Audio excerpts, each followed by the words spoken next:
MIM సంబంధించి ఎమ్మెల్యేలు గెలుస్తున్నారు, ఎంపీగా అసదుద్దీన్ గెలుస్తూ వస్తున్నాడు. ఎందుకని సమస్యలు ఉన్నప్పుడు ఖచ్చితంగా మార్పు కోరుకుంటారు. ఆ మార్పు కోసం మీరు వచ్చినప్పుడు మిమ్మల్ని గెలిపించాలి కదా, ఎందుకు జరగలేదు? ప్రజల వాణినే ఆధారం. That's it. మేయర్ అవుతారంటారా బీజేపీ? ఖచ్చితంగా కాకుంటే మీరు నెగిటివ్ మాటలు మాట్లాడబ్బా. కాకుంటే మీరు 28లో కూడా రాష్ట్రంలో అధికారంకి వచ్చేది లేదు, అంతే కదా? సో తెలంగాణ రాష్ట్ర అధ్యక్ష పదవి ఎన్నిక విషయంలో కూడా చంద్రబాబు చక్రం తిప్పారు, అందుకే రామచంద్రరావు రాష్ట్ర అధ్యక్షుడు అయ్యారని చెప్పి ఒక ప్రచారం జరుగుతుంది. లోకులు కాకులు ఆయన రాష్ట్రం చూసుకుంటాడు. ఆయనకి ఏం సంబంధం? ఆ బీజేపీ ఇంటర్నల్ పక్క రాష్ట్రం ప్రెసిడెంట్కి పేరు చెప్పడానికి ఆయనకి ఏం సంబంధం అసలు? బీఆర్ఎస్ వ్యతిరేక ఓట్లన్నీ కాంగ్రెస్ ఖాతాలోకి వెళ్ళిపోయాయి. బీజేపీ అధికారం చేపడుతుంది అనుకున్నారు కానీ మిస్ఫైర్ అయిపోయింది, నిజమేనా? మీకు పట్టిందా ఇది పెద్ద ప్రాబ్లము. ఈ జర్నలిస్టులు కాదు కానీ తండ్రి ఓ దండం పెడతా సాని.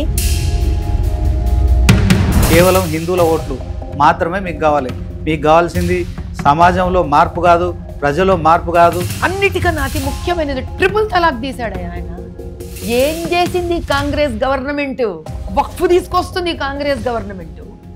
హిందువులది తీసుకుని వెళ్ళి ఎండోమెంట్ లో పడేస్తుంది.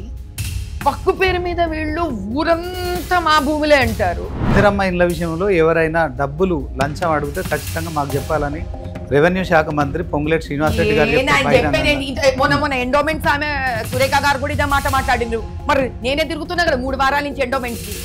ఆ ఎదామేది ఎదయ్యా? కోర్టు ఇచ్చిన ఆర్డర్ 2007, దిక్కు లేదు గతి లేదు ఖాళీ చేయించమని చెప్తే ఆ 250 ఇళ్ళు అంత లోపల చూసుకోరాపోండి. 5 ఏళ్ల సంధి ఖాళీ ఉన్నాయి. ఏ బీదవాడికి ఇల్లు అలాట్ చేస్తే 5 ఏళ్ల సంధి ఖాళీ పెడతాడు వాడు. సో డబ్బులున్నోళ్ళకి ఇస్తున్నారా మీరు అయితే ఇండ్లు? ఒక ఛాయ్ వాళ్ళగా ఉన్న నరేంద్ర మోడీ గారు దేశానికి ప్రధాని అయ్యారు. సో దాంట్లో దేశ ప్రజలు యాక్సెప్ట్ చేసిరు. ఆ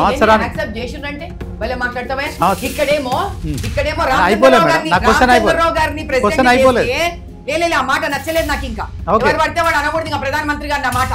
ఏంటంటే మీరు అంటుంటే వినాలా? ఇక్కడ సర్కారు ఎంఐఎం 50 ఏళ్ళు చేసింది. 50 ఏళ్ళు చేసింది. బీజేపీ ఒక్కసారి కూడా ఇక్కడ రాలే కదా. మీరు 50 ఏళ్ల నుంచి ఏం చేస్తున్నారు? మనం ఇక్కడ తెలంగాణ మాట్లాడదామా? ఏం చేస్తున్నారు బీజేపీ ఇన్నేళ్ళు ఇక్కడ?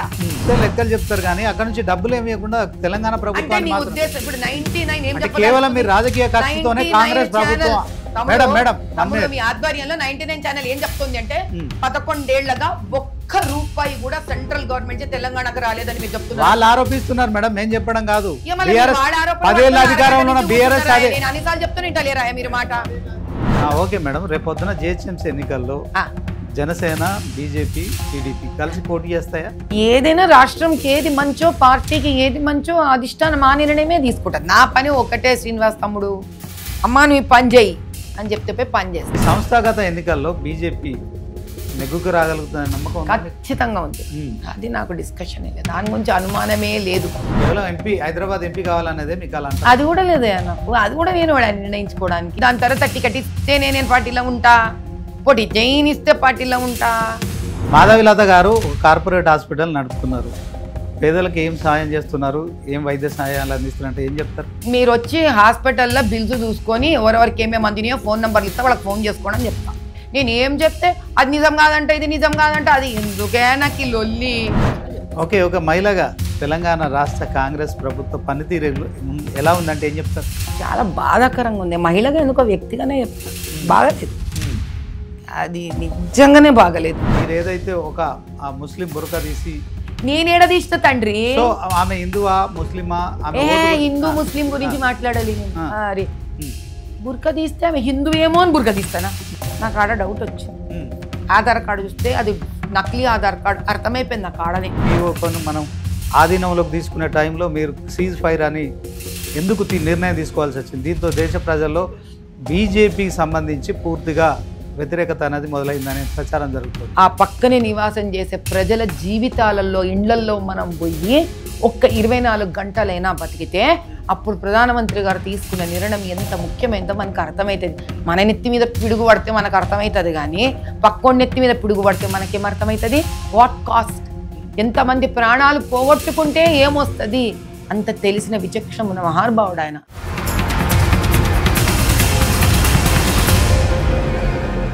ఆకాశంలోను సగం, అవనిలోను సగం. ఇక అన్ని అవకాశాల్లోనూ మేము మాకు ఉన్న అవకాశాలని సద్వినియోగం చేసుకుంటామని చెప్పి హైదరాబాద్ పార్లమెంటు ఎంపీగా పోటీ చేసిన మహిళ మన ముందున్నారు. ఆమె బీజేపీ పార్టీ ఎంపీగా పోటీ చేశారు. ఇక ఒక కొండను ఢీకొనే ప్రయత్నం కూడా చేశారు. మరి ఎంఐఎం పార్టీకి సంబంధించిన చీఫ్ అసదుద్దీన్ ఓవైసీపై పోటీ చేసి ఇక బీజేపీ పార్టీకి సంబంధించిన అంశంలో ఆమె గట్టి పోటీ ఇచ్చారు. అయితే ఇప్పుడు తాజాగా తెలంగాణ రాజకీయాలు కూడా రోజు రోజుకు మరి సంచలనంగా మారుతున్నాయి. ఈ నేపథ్యంలో గ్రేటర్ హైదరాబాదు ఎన్నికలు కావచ్చు, సంస్థాగత ఎన్నికలు సమీపిస్తున్న తరుణంలో మాధవిలత గారు మరి ఏం చేస్తున్నారు కనుక్కుందాం. మేడం నమస్తే. నమస్కారం. మీరు హైదరాబాద్ ఎంపీగా పోటీ చేసినప్పుడు నిజంగా ఒక మహిళగా అందరూ మీ సాటి మహిళలు కావచ్చు, తెలంగాణ మహిళా లోకం అంతా కూడా మరి మిమ్మల్ని బాగా ఆసక్తిగా గమనించారు. మీ ప్రచారం కావచ్చు, తర్వాత ముఖ్యంగా ముస్లిం మహిళలు అయితే మీరు కొన్ని తీసుకొచ్చిన అంశాల విషయంలో కూడా బాగా ఆసక్తిగా గమనించారు. సో ఆ ఎన్నిక అయిపోయింది. సో మీరు అసదుద్దీన్ లాంటి కొండను ఢీకొనే ధైర్యం మీకు ఎలా వచ్చింది? వాస్తవానికి ఎందుకు ఆ ధైర్యం చేశారు చెప్పగలుగుతారా? ఇప్పుడు ఆంజనేయ స్వామి సూర్యుడిని ఒక పండు అనుకొని వెళ్ళిపోయాడు, కాబట్టి ఆయన తెలియకుండా దూసుకొని వెళ్ళిపోయాడు. అసదుద్దీన్ మీరందరూ కొండ అనుకుంటున్నారు కానీ నేను అనుకోవట్లా, అందుకే వెళ్ళాను. నాకు ఆ రోజు కొండ కాదు, అసదుద్దీన్ ఈరోజు కొండ కాదు.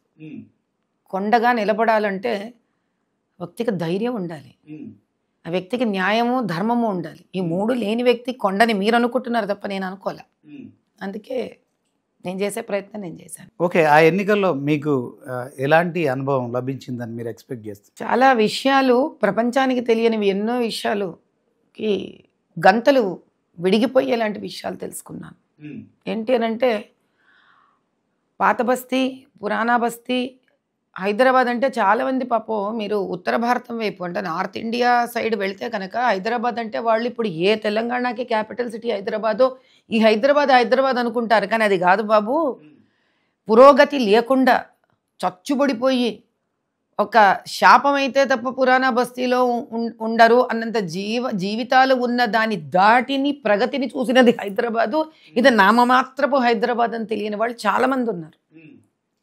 అదొకటి బయటపడ్డాం. రెండో విషయం ఏమిటి అని అంటే ఈ ప్రపంచానికి తెలంగాణలో మిగతా భాగాలకి అక్కడ హిందూ ముస్లింలు కొట్టుకుంటూ ఉంటారు, అక్కడ విపరీతమైన దౌర్జన్యాలు జరుగుతూ ఉంటాయి అని రాజకీయ పరంగా దానికి ఒక ముసుగు వేసి భయపెట్టించి బయట వాళ్ళని దాని లోపలికి రానికుండా చేయడం అన్నిటికన్నా పెద్ద విషయం అక్కడ. కానీ మీరు ఒకవేళ వాస్తవానికి చూస్తే ఆర్థికంగా చాలా వెనకబడ్డ వాళ్ళు కానీ చాలా పురాతనంగా ఉన్నవాళ్ళు కానీ హిందువులు ముస్లింలు ఇప్పటికీ అక్కడ కలిసి ఉన్న ప్రాంతాలు చాలా ఉన్నాయి. ఎందుకు ఇప్పుడు మొహరమా, మీరు ఇప్పుడు దబీర్పురాకి వెళితే అక్కడ బీబీ ఆలం ఉంది. మీరు ఎంతోమంది హిందువులను చూస్తారు మీరు ఈరోజు ఆ లైన్లో. నేను అక్కడికి వెళ్ళేసి వచ్చాను ఈరోజు. ఈ పచ్చగాజులు అక్కడికే చిహ్నం. ఎంతమంది హిందువులు వెళ్తున్నారు అటు పక్కకి. అదేవిధంగా కూడా అక్కడ ముస్లింలు కూడా ఎంతోమంది అక్కడ అమ్మవారు జాతరలలో కానీ వాటిల్లో కానీ చాలా పాతకాలంగా ఒక 50 ఏళ్ళు 70 ఏళ్ళు 100 సంవత్సరాలకు ఉన్న వాళ్ళు కూడా చాలా ప్రశంసిస్తారు వాళ్ళని కూడా. అక్కడ ఆ దేవాలయాల దగ్గర వెళ్ళి వాళ్ళకి పూలు గీళ్ళు అంటే మనం వెళ్ళిపోయినట్టు వాళ్ళు మన దేవాలయాలకు వచ్చేమి భక్తిభావాలు చూపించకపోయినా సామరస్యాన్ని చూపించగలగడం ఇవన్నీ ఉన్నాయి. కానీ మరి ఎందుకున్నాయిరా ఇన్ని మత విద్వేషాలు? ఎందుకున్నాయి అక్కడ? ఇంతమందిని ఎందుకు చంపడం జరుగుతోంది? హిందువులని ఎందుకు అక్కడ బస్తీలు ఖాళీ చేయించడం జరిగింది 1990తో సహా, అంతకు ముందుతో సహా? అంటే కేవలం అంటే 1982 నుంచి జరిగినప్పుడు కూడా 1990లో జరిగినప్పుడు కూడా ఈ కర్ఫ్యూలు కానీ ఈ కమ్యూనల్ రైట్స్ ఏవైతే జరిగాయో అది కేవలం కాంగ్రెసు తద్వారా వాళ్ళతో కలిసి పనిచేస్తున్న ఎంఐఎం నిజంగా చెప్పాలంటే ఆ రజాకారు మనస్తత్వాన్ని ఏమైతే వాళ్ళు తీసుకొని ముందుకు వెళ్ళారో హిందువులను హింస పెట్టడం, అక్కడ ఉండే భూములను కబ్జా చేయడం, అంటే it is more a land mafia. Hyderabad రాష్ట్ర రాజధానికి పేరుగా ఉన్నది కానీ హైదరాబాద్లో అనుకున్న స్థాయిలో అభివృద్ధి జరగట్లేదు. ఎట్ ద సేమ్ టైం అక్కడ పూర్తిగా హిందువులందరినీ కూడా అణచివేస్తూ అక్కడ నుంచి కాల్ చేసి మొత్తానికి ముస్లింలు కబ్జా చేశారు కాంగ్రెస్ సహకారంతో అని చెప్తున్నారా? మీకు డే 1 నుంచి కాంగ్రెస్ పరిపాలనే జరిగింది. సమైక్యాంధ్రలో మధ్యలో తెలుగుదేశం వచ్చింది తప్ప పూర్తిగా ఆ రోజు నుంచి మొదలుపెట్టిన రోజు నుంచి కూడా నేను ఇచ్చే ఈ డేట్లన్నీ మీరు వాకప్ చేసుకుంటే ఇది కాంగ్రెస్ తద్వారా బీఆర్ఎస్ గవర్నమెంట్లలోనే జరిగింది. అభివృద్ధి జరిగిన హైదరాబాదుకి అభివృద్ధి జరగని పార్లమెంట్ హైదరాబాద్కి సంబంధం లేదు. స్థానికంగా ఆ ఎమ్మెల్యే కానీ ఆ ఎంపీ సీటు పరిసరాలు వేరు, బాగుపడిన హైదరాబాదు వేరు. రైల్వే స్టేషన్ నాంపల్లి కూడా మీకు నేను నిలబడిన హైదరాబాద్ ఎంపీ సీటు కిందకి రాదు మీకు. అది ఎయిర్పోర్ట్ అక్కడికి రాదు మీకు, ఏది అక్కడికి రాదు, ఇమిలీబన్ రాదు మీకు అక్కడికి. ఏముందయ్యా ఇంకక్కడ మట్టి చిప్ప కాకపోతే ఉన్న మూసి వస్తుంది అక్కడికి. ఎన్నైనా మురికి వాడలు వస్తాయి అంతే. అలా మీరు అక్కడ ఎంఐఎం దుండగులని 1990లో డిక్లేర్ చేయలేదు. ఈ 13 కుటుంబాలను బెదిరించి భయపెట్టించి చంపి నానా రకాలుగా 13 మందిని ఖాళీ చేయించి. మరి ఎందుకని అక్కడ హైదరాబాద్ పార్లమెంట్ పరిధిలో ఎంఐఎంకి సంబంధించి ఎమ్మెల్యేలు గెలుస్తున్నారు, ఎంపీగా అసదుద్దీన్ గెలుస్తూ వస్తున్నాడు? ఎందుకని? సమస్యలు ఉన్నప్పుడు ఖచ్చితంగా మార్పు కోరుకుంటారు. ఆ మార్పు కోసం మీరు వచ్చినప్పుడు మిమ్మల్ని గెలిపించాలి కదా, ఎందుకు జరగలేదు? చక్కటి ప్రశ్న వేశారు మీరు. నాకు ఎప్పుడైతే టికెట్ ఇవ్వడం జరిగిందో నేను అక్కడ ఎన్ని బోగస్ ఓట్స్ ఉన్నాయి అనేది నేను చాలా స్పష్టంగా ప్రతి ఓటు అడ్రస్తో సహా డీటెయిల్స్ సబ్మిట్ చేయడమే కాకుండా చాలా ఇంటర్వ్యూలలో నేను టీవీలో కూడా ఫ్లాష్ చేసి చూపించాను. చివరికి వాళ్ళు ఏమన్నారు, మేము ఓట్లు డిలీట్ చేశాము అన్నారు. ఏ ఓట్లు డిలీట్ చేశారు? మీకేమైనా లిస్ట్ ఇచ్చారా ఏ రోజన్నా? నాకేమైనా లిస్ట్ ఇచ్చారా? ఇవ్వలేదు. డిలీట్ చేసినవి ఎవరి ఓట్లు అనుకున్నారు? ఒక్కొక్క ఓటు ఆ తర్వాత బయటికి తీస్తే వాళ్ళు డిలీట్ చేసిన ఓట్లలో సుమారు 4 లక్షలు లీగల్గా హిందువులు వేసే ఓట్లు డిలీట్ అయ్యాయి. అవును, కేంద్ర ఎన్నికల సంఘం దృష్టికి మీరు తీసుకెళ్లొచ్చు. కేంద్రంలో అధికారంలో మీ పార్టీ ఉంది కదా, బీజేపీ పార్టీ. ఎందుకని? ఎలక్షన్ కమిషన్ అనేది ఒక ఇండిపెండెంట్ అటానమస్ బాడీ, ఒక హైకోర్టు లాగా, ఒక జస్టిస్ లాగా, సుప్రీంకోర్టు న్యాయం లాగా, ప్రెస్ లాగా ఎలక్షన్ కమిషన్. దానికి రూలింగ్ పార్టీకి సంబంధం ఉండదు. మీరు ఇచ్చుకునే ఫిర్యాదునైనా కనీసం పరిగణలోకి తీసుకునే దాని మీద మా వాళ్ళు కూడా వెళ్ళి సబ్మిట్ చేశారు అక్కడ. అప్పుడు ఓంప్రకాష్ పాఠక్ గారు ఎవరైతే ఎలక్షన్ ఇన్ఛార్జ్ బీజేపీ తరపున ఉన్నారు వాళ్ళందరూ వెళ్ళి ఫైల్ సబ్మిట్ చేయడం జరిగింది. నా ఫైల్ నేను వెళ్ళి సబ్మిట్ చేయడం జరిగింది. కానీ సమస్య ఎక్కడ వస్తుందంటే సెంటర్లో ఉన్న ఏదైతే ఎలక్షన్ కమిషన్ ఉంటుందో వాళ్ళు పర్సనల్గా ఉన్న ఒక టీం ప్రతి స్టేట్లో వెళ్ళి కూర్చోరు. వాళ్ళు తాత్కాలికంగా ఒక 2 నెలల పాటు ఏ స్టేట్లో ఎవరెవరైతే అక్కడ పనిచేస్తున్నారో వాళ్ళని ఎలక్షన్ కమిషన్ కంట్రోల్లోకి తీసుకోవడం జరుగుతుంది. ఓకే, ఇదంతా కేంద్ర ఎన్నికల కమిషన్ పరిధిలోనే ఎన్నికలు ఉంటాయి, స్వయం ప్రతిపత్తిగా పనిచేస్తుంది. అప్పుడు ఎవరు ఆ 2 నెలలు మాత్రమే పనిచేస్తుంది. అది 2 నెలల ముందు 2 నెలల తర్వాత ఆ రాష్ట్రం కింద పనిచేస్తుంది. నేను ఓపెన్ గా చూపించాను. పోలీసు శాఖ ఎవరికి పనిచేస్తుంది? తెలంగాణ రాష్ట్ర ప్రభుత్వానికి పనిచేస్తుంది. 2 నెలల ముందు వాళ్ళకి పనిచేస్తుంది. 2 నెలల ఎలక్షన్స్ కమిషన్ అప్పుడు 2 నెలల ఎలక్షన్ కమిషన్కి పనిచేస్తుంది. ఏ ఎలక్షన్ కమిషన్కి పనిచేస్తుంది? ఢిల్లీలో ఉన్న ఎలక్షన్ కమిషన్ కింద డైరెక్ట్గా పనిచేయదు. ఢిల్లీలో ఉన్న ఎలక్షన్ కమిషన్ ఇక్కడికి ఎవరిని నియామకం చేస్తారో వాళ్ళ కింద పనిచేస్తుంది. మరి అలాంటప్పుడు నేను వేసిన ఒక ప్రప్రదమైన ప్రశ్న ఒకటే ఉంది, ఆ రోజు వేశాను, ఈ రోజుకి మళ్ళీ వేస్తాను. దీని దగ్గర సమాధానము వెళ్ళిపోయిన ఎలక్షన్ కమిషన్ దగ్గర, స్టేట్ ఎలక్షన్ కమిషన్ దగ్గర ఆన్సర్ ఇవ్వమని చెప్పండి. ఒక ఎంఐఎం కార్పొరేటర్ ఇంట్లో పోలింగ్ బూత్ ఉండడము ఎంతవరకు న్యాయబద్ధము? నేను ఓపెన్ గా చూపించానుగా. ఏం జరిగింది?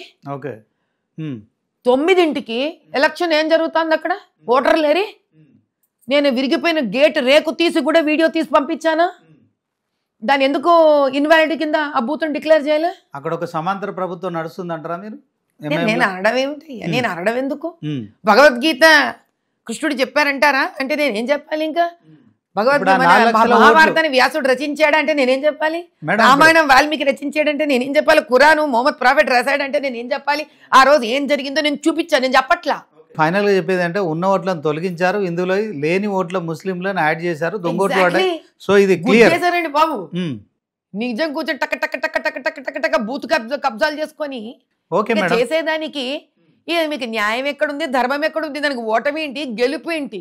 ఈ రకంగా 50 ఏళ్ళేంటి కాంగ్రెస్ గవర్నమెంట్, బీఆర్ఎస్ గవర్నమెంట్ లాంటి వాళ్ళు రజాకార్లతో దోస్తీ చేసుకుంటే ఎన్నేళ్ళైనా వాళ్ళే గెలుస్తారు.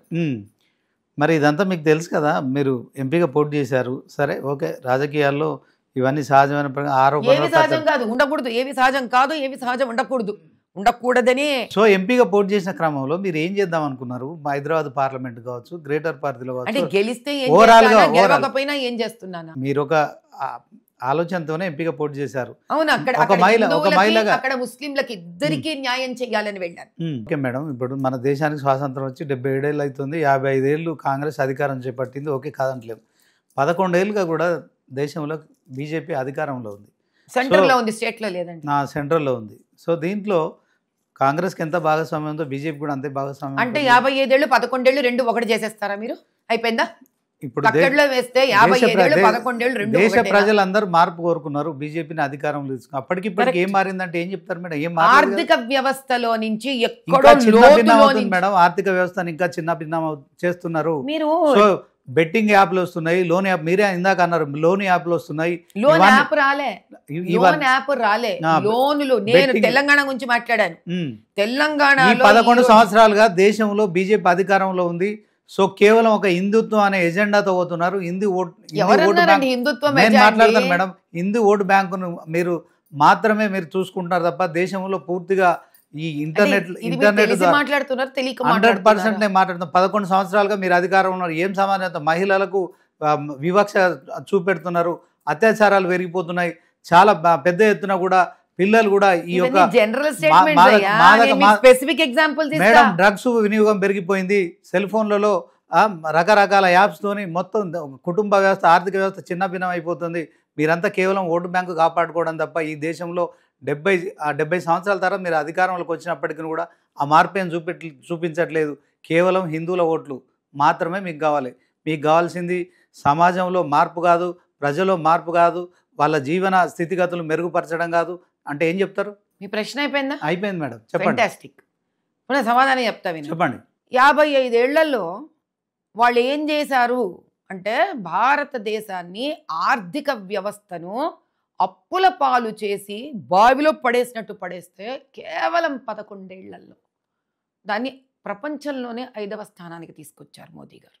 రెండో విషయం, ఆయన ఆధ్వర్యంలో ఉజ్వల యోజన, మొట్టమొదటిసారి ఒక స్త్రీ గ్యాస్ సిలిండర్ లేకుండా ఆ భయంకరమైన వంట ఇంట్లో పొగలకి కానీ కిరోసిన్ దొరికింది, కిరోసిన్ దొరకలేదు, కట్టెల మీద పొయ్యిలు పెట్టుకొని వంట చేస్తున్న స్త్రీకి మొట్టమొదటిసారి ఆ సిలిండర్ మీద ముస్లిం సిలిండరో హిందూ సిలిండర్లో రాసి మోదీ గారు పంపిలేను. ఆయన దేశమంతా ముస్లింలు చెప్పారు ఈ మాట, మేము ఆయన వల్ల బాగుపడ్డాము. స్పెసిఫిక్గా ఉమెన్ ఓరియంటెడ్ ప్రోగ్రామ్స్ చెప్తున్నా మీకు, నేను వేరే కూడా చెప్పట్లేదు. మూడోది బేటీ బచావ్ బేటీ పడావ్. ఈ ఉద్యమం అసలు ఎందుకు వచ్చిందో తెలుసా మీకు? హర్యానాలో ఒక ప్రాంతం అంతా కూడా విపరీతమైన ముస్లింలు అక్కడ ఉన్న హిందూ ఎస్సీ ఎస్టీ వాళ్ళ మీద, ఆడవాళ్ళ మీద భయంకరమైన దౌర్జన్యం, అంటే మీ చెవులకు మీరు వినలేనంత భయంకరమైన దౌర్జన్యం వాడిన వ్యక్తినే మళ్ళీ మళ్ళీ వాడుతూ, అన్నిటికన్నా అతి ముఖ్యమైనది ట్రిపుల్ తలాక్ తీశాడు ఆయన. ఏం చేసింది కాంగ్రెస్ గవర్నమెంట్? వక్ఫ్ తీసుకొస్తుంది కాంగ్రెస్ గవర్నమెంట్, హిందువులది తీసుకుని వెళ్ళి ఎండోమెంట్లో పడేస్తుంది. వక్ఫ్ పేరు మీద వీళ్ళు ఊరంతా మా భూములే అంటారు. వాళ్ళ భూములు ఉన్నవి ఏదైతే బ్లూ ప్రింట్ ప్రకారము రకరకాల నిజాం సర్కారు కానీ మీకు రకరకాల సర్కారుల నుంచి అప్పుడు కాలంలో ప్రిన్స్లీ స్టేట్స్ నుంచి వచ్చిన భూములు ఏదైతే ఉన్నాయో అవి అమ్ముకొని తినేశారు వీళ్ళు. హిందూ భూముల మీద పడుతున్నారు. అట్లా ముస్లింలని ఎదగనివ్వడం లేదు వీళ్ళు. ఆ వక్ఫ్ మాత్రం తీసుకొస్తారు చాలా తెలివిగా కాంగ్రెస్ గవర్నమెంట్లో. కానీ హిందూ దేవాలయాలని మాత్రం హిందూ దేశంలో అనాథులను చేసి మమ్మల్ని ఎండోమెంట్లో పడేస్తారు. ఈ ఎండోమెంట్ భూములు కూడా మళ్ళీ వీళ్ళ కొట్టుకొని వెళ్ళిపోతుంటారు గద్దల్లాగా. మేడం, స్త్రీలు ట్రిపుల్ తలాక్ వల్ల ఎంత మంది అన్యాయానికి అత్యాచారాలకు గురి అయ్యారు. ఆ ట్రిపుల్ తలాక్ తీసిన మహానుభావుడు రాజకీయంగా 33% రిజర్వేషన్ తీసుకొచ్చింది ఎవరు? మోదీ గారు. 55 సంవత్సరాలలో కాంగ్రెస్ కేవలం 50 లక్షల కోట్ల అప్పు మాత్రం చేసింది. కానీ మోడీ ప్రభుత్వం వచ్చిన తర్వాత 100 లక్షల కోట్ల అప్పు చేశారు. అప్పుల గురించి బీజేపీ మాట్లాడితే ఇంకా అది మన దేశం ఎలాగో అప్పుల్లో కూరుకుపోయింది. ప్రతి హెడ్ మీద 2 లక్షల పైగా అప్పు అవుతుంది. సో అప్పుల గురించి మనం మాట్లాడడం, అభివృద్ధి గురించి చెప్తున్నా సంతోషం. కానీ దేశ సరిహద్దులు కావచ్చు, దేశం నుంచి కాంగ్రెసేతర వ్యక్తి ప్రధాని కావడం అనేది కాంగ్రెస్లో ఉన్న ప్రజాస్వామ్యాన్ని అయితే పక్కా చూపెడుతుంది. ఇప్పుడు తెలంగాణలో బీసీ ఓటు బ్యాంకు కోసం కావచ్చు, తర్వాత ఎన్నికల ముందు మీరు బీసీని ముఖ్యమంత్రి చేస్తామని చెప్పారు. ఇప్పుడు రాష్ట్ర అధ్యక్షుని కదా, బీసీని కాకుండా ఓసీని చేశారు. తర్వాత ఫ్లోర్ లీడర్ కూడా మహేశ్వర్ రెడ్డి ఉన్నారు. సో బీసీ ముఖ్యమంత్రి చేస్తామని మీరు ఎన్నికల ముందు చెప్పిన మాటలు వీటికి పొంతం లేకుండా పోతుంది. దీన్ని ఎట్లా చూస్తారు? నాకు ఒకటి అర్థం కాదు, రాష్ట్ర అధ్యక్షుడే ముఖ్యమంత్రి అవుతాడు అవ్వాలి అనే రూల్ ఎక్కడుందండి? ఎక్కడుంది? బీజేపీ వేరే రాష్ట్రాలలో రాష్ట్ర అధ్యక్షుడే ముఖ్యమంత్రి అవ్వాలనే రూల్ ఎక్కడ లేదే. లేదా ముఖ్యమంత్రి అనే వ్యక్తి ముఖ్యమంత్రి అనే వ్యక్తి రాష్ట్ర అధ్యక్షుడు అవ్వాలనే రూల్ లేదే. ఈ రోజుకే ముఖ్యమంత్రి బీసీ కాదు అని ఏమైనా మోదీ గారు చెప్పారా మీకు ఎవరికన్నా? చెప్పలేదే. అంతే, ఈ రోజుకి ముఖ్యమంత్రి బీసీయే ఉండొచ్చు, ఈ రోజుకి మేము అదే ఫాలో అవుతుండొచ్చు. అధ్యక్షుడికి ఒక ముఖ్యమంత్రికి కల కర్తవ్యాలని బాధ్యతలని బహుశా వాళ్ళు డివైడ్ చేసి ఉండొచ్చు రెస్పాన్సిబిలిటీ. 2018 ఎన్నికల ఒక 6 నెలల ముందు వరకు అయితే మనకు ఒక క్లియర్ కట్ పిక్చర్ కనిపించింది, BRS versus BJP. Correct. So Bandi Sanjay అనే వ్యక్తిని రాష్ట్ర అధ్యక్షుడు పదవి నుంచి తప్పించిన తర్వాత అది బూమెరాంగ్ అయిపోయింది. సో బీఆర్ఎస్ వ్యతిరేక ఓట్లన్నీ కాంగ్రెస్ ఖాతాలోకి వెళ్ళిపోయాయి. బీజేపీ అధికారం చేపడుతుంది అనుకున్నారు కానీ మిస్ఫైర్ అయిపోయింది. నిజమేనా? మీరు మాట్లాడే రోజుకి నేను ఇంకా రాజకీయంలో లేను, సో కాబట్టి రాజకీయ పరంగా నేను దాని సమాధానం మీకు ఇవ్వలేను. ఆ తర్వాత అట్లాంటి మాటలు 2024 ఏప్రిల్, ఓకే, మార్చ్ ఏప్రిల్ సమయంలో వచ్చాను. ఆ తర్వాత గురించి మీరు మాట్లాడండి, కానీ దాని ముందుది మీరు మాట్లాడితే ఒక సామాన్య ప్రజలతో మాట్లాడుతున్న లెక్కే కానీ రాజకీయ నాయకులతో మాట్లాడుతున్న లెక్కకు రాదు. Okay, no problem. ఇప్పుడు బీజేపీ రాష్ట్ర అధ్యక్షునిగా బీసీ నియమించాలి కానీ ఓసీ నియమించారు. దీని పట్ల ఎవరిచ్చారండి? రాష్ట్ర అధ్యక్షుడిని బీసీని మాత్రమే ఇవ్వాలి అని అనలా, రాష్ట్ర ముఖ్యమంత్రి బీసీ ఉంటారు. ఓకే, ఇప్పుడు అది కంటిన్యూషన్ అంటారు. 100%. దాని ఎవరు? ప్రధానమంత్రి మోదీ గారి నోట్లోంచి వచ్చింది. మార్పులు చేర్పులు ఎక్కడ జరగలేదు. రేపు ఖచ్చితంగా అధికారంలోకి వస్తే బీసీ ముఖ్యమంత్రి అవుతాడా? బీసీ వ్యక్తి ముఖ్యమంత్రి అవుతాడా? ప్రధానమంత్రి గారి నోట్లో నుంచి ఏది వచ్చిందో ఈ రోజు వరకు దాంట్లో మార్పులు జరగలేదు. కాబట్టి ఈ రోజుకి బీసీ వ్యక్తే ముఖ్యమంత్రి అవుతారు అనేది ప్రధానమంత్రి గారు ఈ రోజు స్టేట్మెంట్ వరకు అదే నడుస్తోంది. అధ్యక్షుడు వచ్చిన తర్వాత కూడా ఆయన ఏమో స్టేట్మెంట్ మార్చలేదు. బహుశా కార్యాలయ కార్యక్రమాలు బాధ్యతలు, రాజకీయ కార్యక్రమాలు బాధ్యతలు ఒకే వ్యక్తి మీద ఉండడం చేత అది భారం అవ్వచ్చేమో అని అనుకున్నారేమో. ఇది నా పర్సనల్ ఫీలింగ్. అందుకే బాధ్యతలను విడగొట్టి ఉండొచ్చు. ఓకే, ఇప్పుడు మాధవీలత గారు హైదరాబాద్ ఎంపీగా పోటీ చేశారు. సరే, ఎంఐఎం పార్టీకి సంబంధించిన చీఫ్ విషయంలో అసదుద్దీన్కి గట్టి పోటీ ఇచ్చారు. ఇప్పుడు గత సంవత్సర కాలంగా మాధవీలత గారు ఏం చేస్తున్నారు? ఒక మహిళగా మహిళలకు ఏం చేస్తున్నారు? అలాగే హైదరాబాద్ పార్లమెంట్ పరిధిలో మరి ఏదైతే కష్టాలు ఉన్నాయి, కన్నీళ్ళు ఉన్నాయి ముస్లింలకు, హిందువులకు అని చెప్తున్నారు. వాళ్ళ కోసం ఇప్పుడు ఏం చేస్తున్నారంటే, గత సంవత్సరం నుంచి నేను ఎన్ని కార్యక్రమాలు చేశాననేది నేను మీడియా ముందు ఏ రోజో చెప్పలేదు. ఎందుకంటే మీడియా ముందు చెప్పడం అనేది నా బాధ్యతను ఆ రకంగా చెప్పుకోవడం అనేది ఒక నైజమా ఉన్న వ్యక్తిని కాదు. ఎందుకంటే రాజకీయంలో రాకముందు కూడా నేను 25 ఏళ్ల నుంచి సమాజ సేవ చేస్తూనే ఉన్నాను, కానీ ఏ రోజు నేను మీడియాలోకి రాలేదు. కాబట్టి ఎవరికి తెలీదు. నేను వచ్చాక లోపాముద్ర చారిటబుల్ ట్రస్ట్, లతామా ఫౌండేషన్, 2 ఫౌండేషన్ నుంచి ఎంత పనులు చేశానో చేస్తూనే ఉన్నాను. అంతెందుకు, చిన్నది నిన్నటి కాక నిన్న 2 రోజుల క్రితం కలెక్టర్ ఆఫీస్ దగ్గర వెళ్ళినప్పుడు, అంతకుముందు 3 వారాల ముందు నేను కలెక్టర్ ఆఫీస్ వెళ్ళినప్పుడు ఒక వికలాంగురాలు స్త్రీ పాపం చేతులు కాళ్ళు లేవు, చేతులకు వేళ్ళు కూడా లేవు. ఆ తోపుడు బండి, చిన్న చెక్క బండి ఉంటుంది కదా, 6 నెలల నుంచి కలెక్టర్ ఆఫీస్ చుట్టూతో తిరుగుతోంది అమ్మాయి. నేను వెళ్ళేసరికి నేను పంచలింగాల దేవాలయం ఓల్డ్ సిటీ నుంచి వస్తే పాపం అక్కడ ఎస్సీ ఎస్టీలను ఇబ్బంది పెట్టడమే కాకుండా హిందువులను కూడా అక్కడ ఉండే ఎంఐఎం గుండాలు వచ్చి బుల్డోజర్లతోటి ఇండ్లు విరగొట్టడం, ఇవన్నీ ఇబ్బంది పెడుతుంటే నా వరకు వస్తే దాని మీద విపరీతమైన పోరాటం చేస్తూనే ఉన్నా. అక్కడ ఆవిడ పాపం నా దగ్గరకు వస్తే, అమ్మ నాకు వీల్ చైర్ ఇస్తలేరమ్మా, ఎలక్ట్రానిక్ వీల్ చైర్ అని అంటే, అమ్మ వీల్ చైర్ కోసం వీళ్ళ చుట్టూ నువ్వేం తిరుగుతావు, నేనేం తిరుగుతాం, పెద్ద పెద్ద సమస్యలతో తిరగనీకి టైం లేదని చెప్పి నా లతామా ఫౌండేషన్ నుంచి నా సొంత ఖర్చుతో అమ్మాయికి నేను వీల్ చైర్ ఇచ్చాను. కానీ నేనేదో ఎవరికి ఎక్కడ పబ్లిసిటీ ఇచ్చుకోలే, ఇన్స్టాగ్రామ్లో పెట్టుకోలే, ఫేస్బుక్లో పెట్టుకోలే, ట్విట్టర్లో పెట్టుకోలేదు. ఎందుకంటే నాకు తెలిసిన సనాతన ధర్మంలో ఈ చేతి నుంచి ఇచ్చే సహాయం ఈ చేతికి కూడా తెలియకూడదు. అందుకే 25 ఏళ్లలో నేను చెప్పలే. 2 గుళ్ళు విరగొట్టినారు, ధర్నాలు చేశాను అక్కడ కూర్చొని, నేను ఎవరికీ చెప్పలేదు. ఈ రోజుకి కూడా నూర్ఖాన్ బజార్లో అటు ఒక ముస్లిం ఇండ్లు ఇటు హిందూ ఇండ్లు 2 ఇండ్లలోనూ సమస్య ఉంది. ఒక ఆడ కూతుంటే అక్కడ ఇబ్బంది పెడుతుంటే ఈ రోజు అక్కడ కూడా సమస్య పరిష్కరించుకొచ్చాను. నేనేమి ఎవరికి నేను పబ్లిసిటీ ఇచ్చుకోలేదు. అంటే ఇప్పటికి ప్రజలకు అందుబాటులోనే వాళ్ళకి సంబంధించిన 100%. మొన్న నేను మళ్ళీ కలెక్టర్ ఆఫీస్కి వెళితే కూడా ఒక 30 మంది ఆడవాళ్ళు వచ్చి అమ్మ మాకు ఇండ్లు ఇవ్వట్లేదమ్మా అన్నారు. అక్కడ నాయక్ కమ్యూనిటీ అంటే ఎస్టీలు పాపం వాళ్ళకును మా దగ్గర వాళ్ళకి ఇండ్లు ఇవ్వలేదు. వాళ్ళ రిప్రజెంటేషన్ కూడా తీసుకుని నేను కలెక్టర్ ఆఫీస్ దగ్గరికి వెళ్ళాను. వచ్చే వారం ప్రజావాణిలో నేను కలెక్టర్ని కూడా సామాన్య జనజీవనంలో ఉన్న ప్రజలతో సరిసమానంగా ప్రజావాణిలో లైన్లో వెళ్ళి కలెక్టర్ని కలుస్తాను. ఎందుకు? వాళ్ళు ఎంత కష్టపడుతున్నారో, వాళ్ళ ఇబ్బందులు ఏదో నాకు తెలియడానికి కోసం. అటువంటి వ్యక్తిని నేను ప్రజలతో సరిసమానంగా వాళ్ళతో పాటు నడుచుకుంటూ వెళ్లే లైన్లో నిలబడి అంకితం అయిపోయి ఉన్నారంటారు. నాకు సహజంగా పుట్టుకతో ఉన్న నా లక్షణమే అది. రాజకీయాలు ఈరోజు వచ్చినా రాజకీయాలు లేకపోయినా చేసినాను. కానీ రాజకీయాలు రాకముందు చేసే విధి విధానానికి రాజకీయాలు వచ్చాక నాకు ఒక ప్రాంతం అనేది వచ్చింది కాబట్టి, నేను 10 మందికి తెలిసాను కాబట్టి నన్ను అప్రోచ్ అవ్వడానికి వందలలో మనుషులు వస్తారు. ఒక మహిళగా చెప్పండి, రాజకీయ నాయకురాలుగా కాకుండా ఇప్పుడు దేశంలో మీరు అధికారంలో ఉన్నారు, 3వసారి అధికారంలోకి వచ్చారు, కాంగ్రెస్ రికార్డును బ్రేక్ చేశారు మీరు.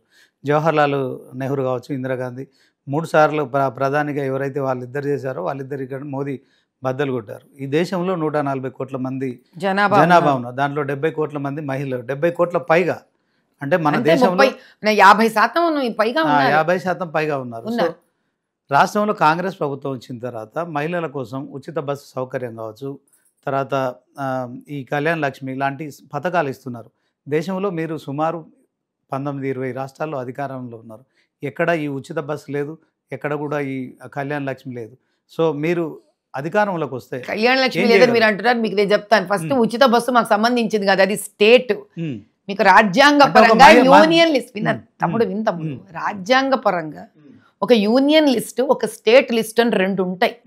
ఎన్నైనా స్టేట్ లిస్టులోకి సెంట్రల్ గవర్నమెంట్ ఇంటర్ఫియర్ అవ్వకూడదు. ఫండ్స్ మాత్రమే ఇస్తుంది, దానికంటూ ఒక పర్సంటేజ్ ఉంటుంది.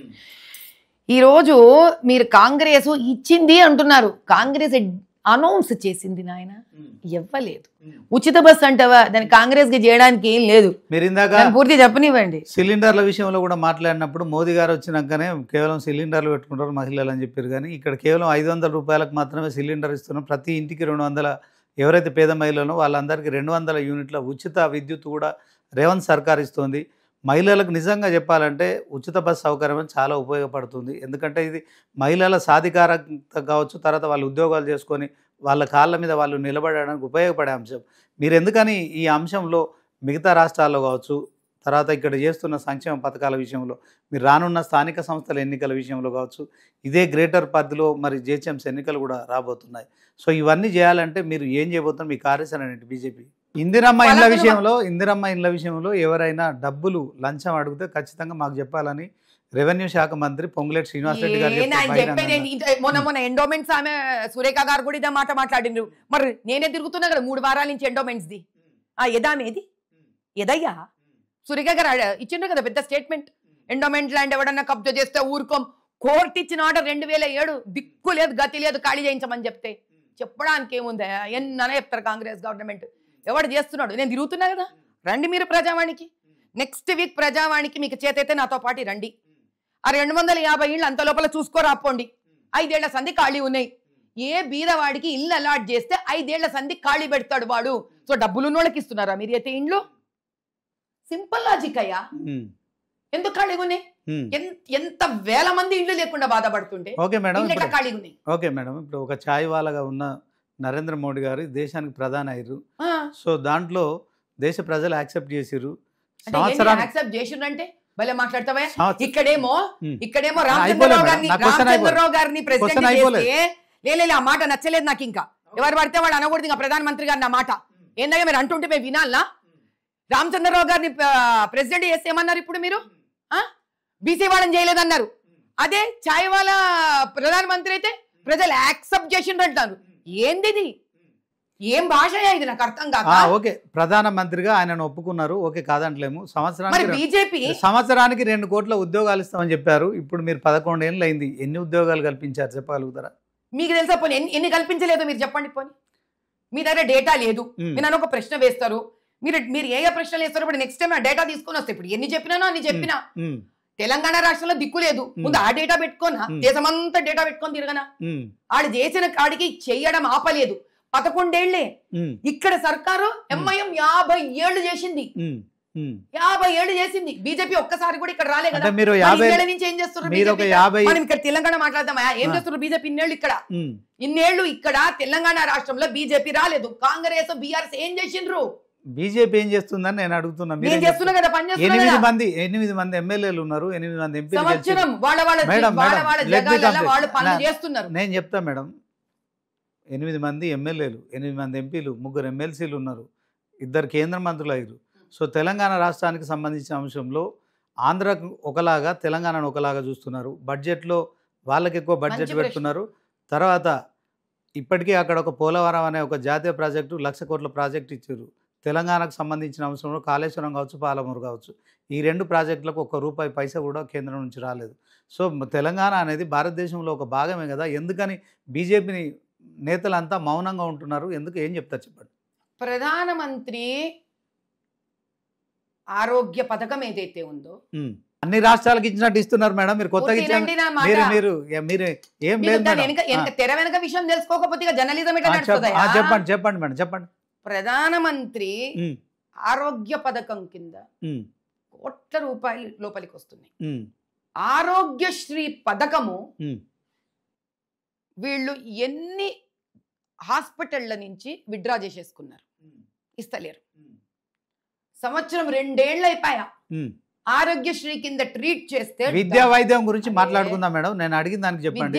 తెలంగాణ రాష్ట్రం అనేది భారతదేశంలో ఒక నన్ను కథం చేయని అబ్బా, మీరు ఆ విద్యా వైద్యం గురించి అడుగుతా మేడం, మీరు అప్పుడు చెప్పండి. నేను అడిగేది పథకాల గురించి, ఇది పథకాల గురించి. పథకాలు భారతదేశంలో ఉన్న 29 రాష్ట్రాలకు ఎట్లా ఇస్తున్నారు, తెలంగాణకు అట్లనే ఇస్తున్నారు.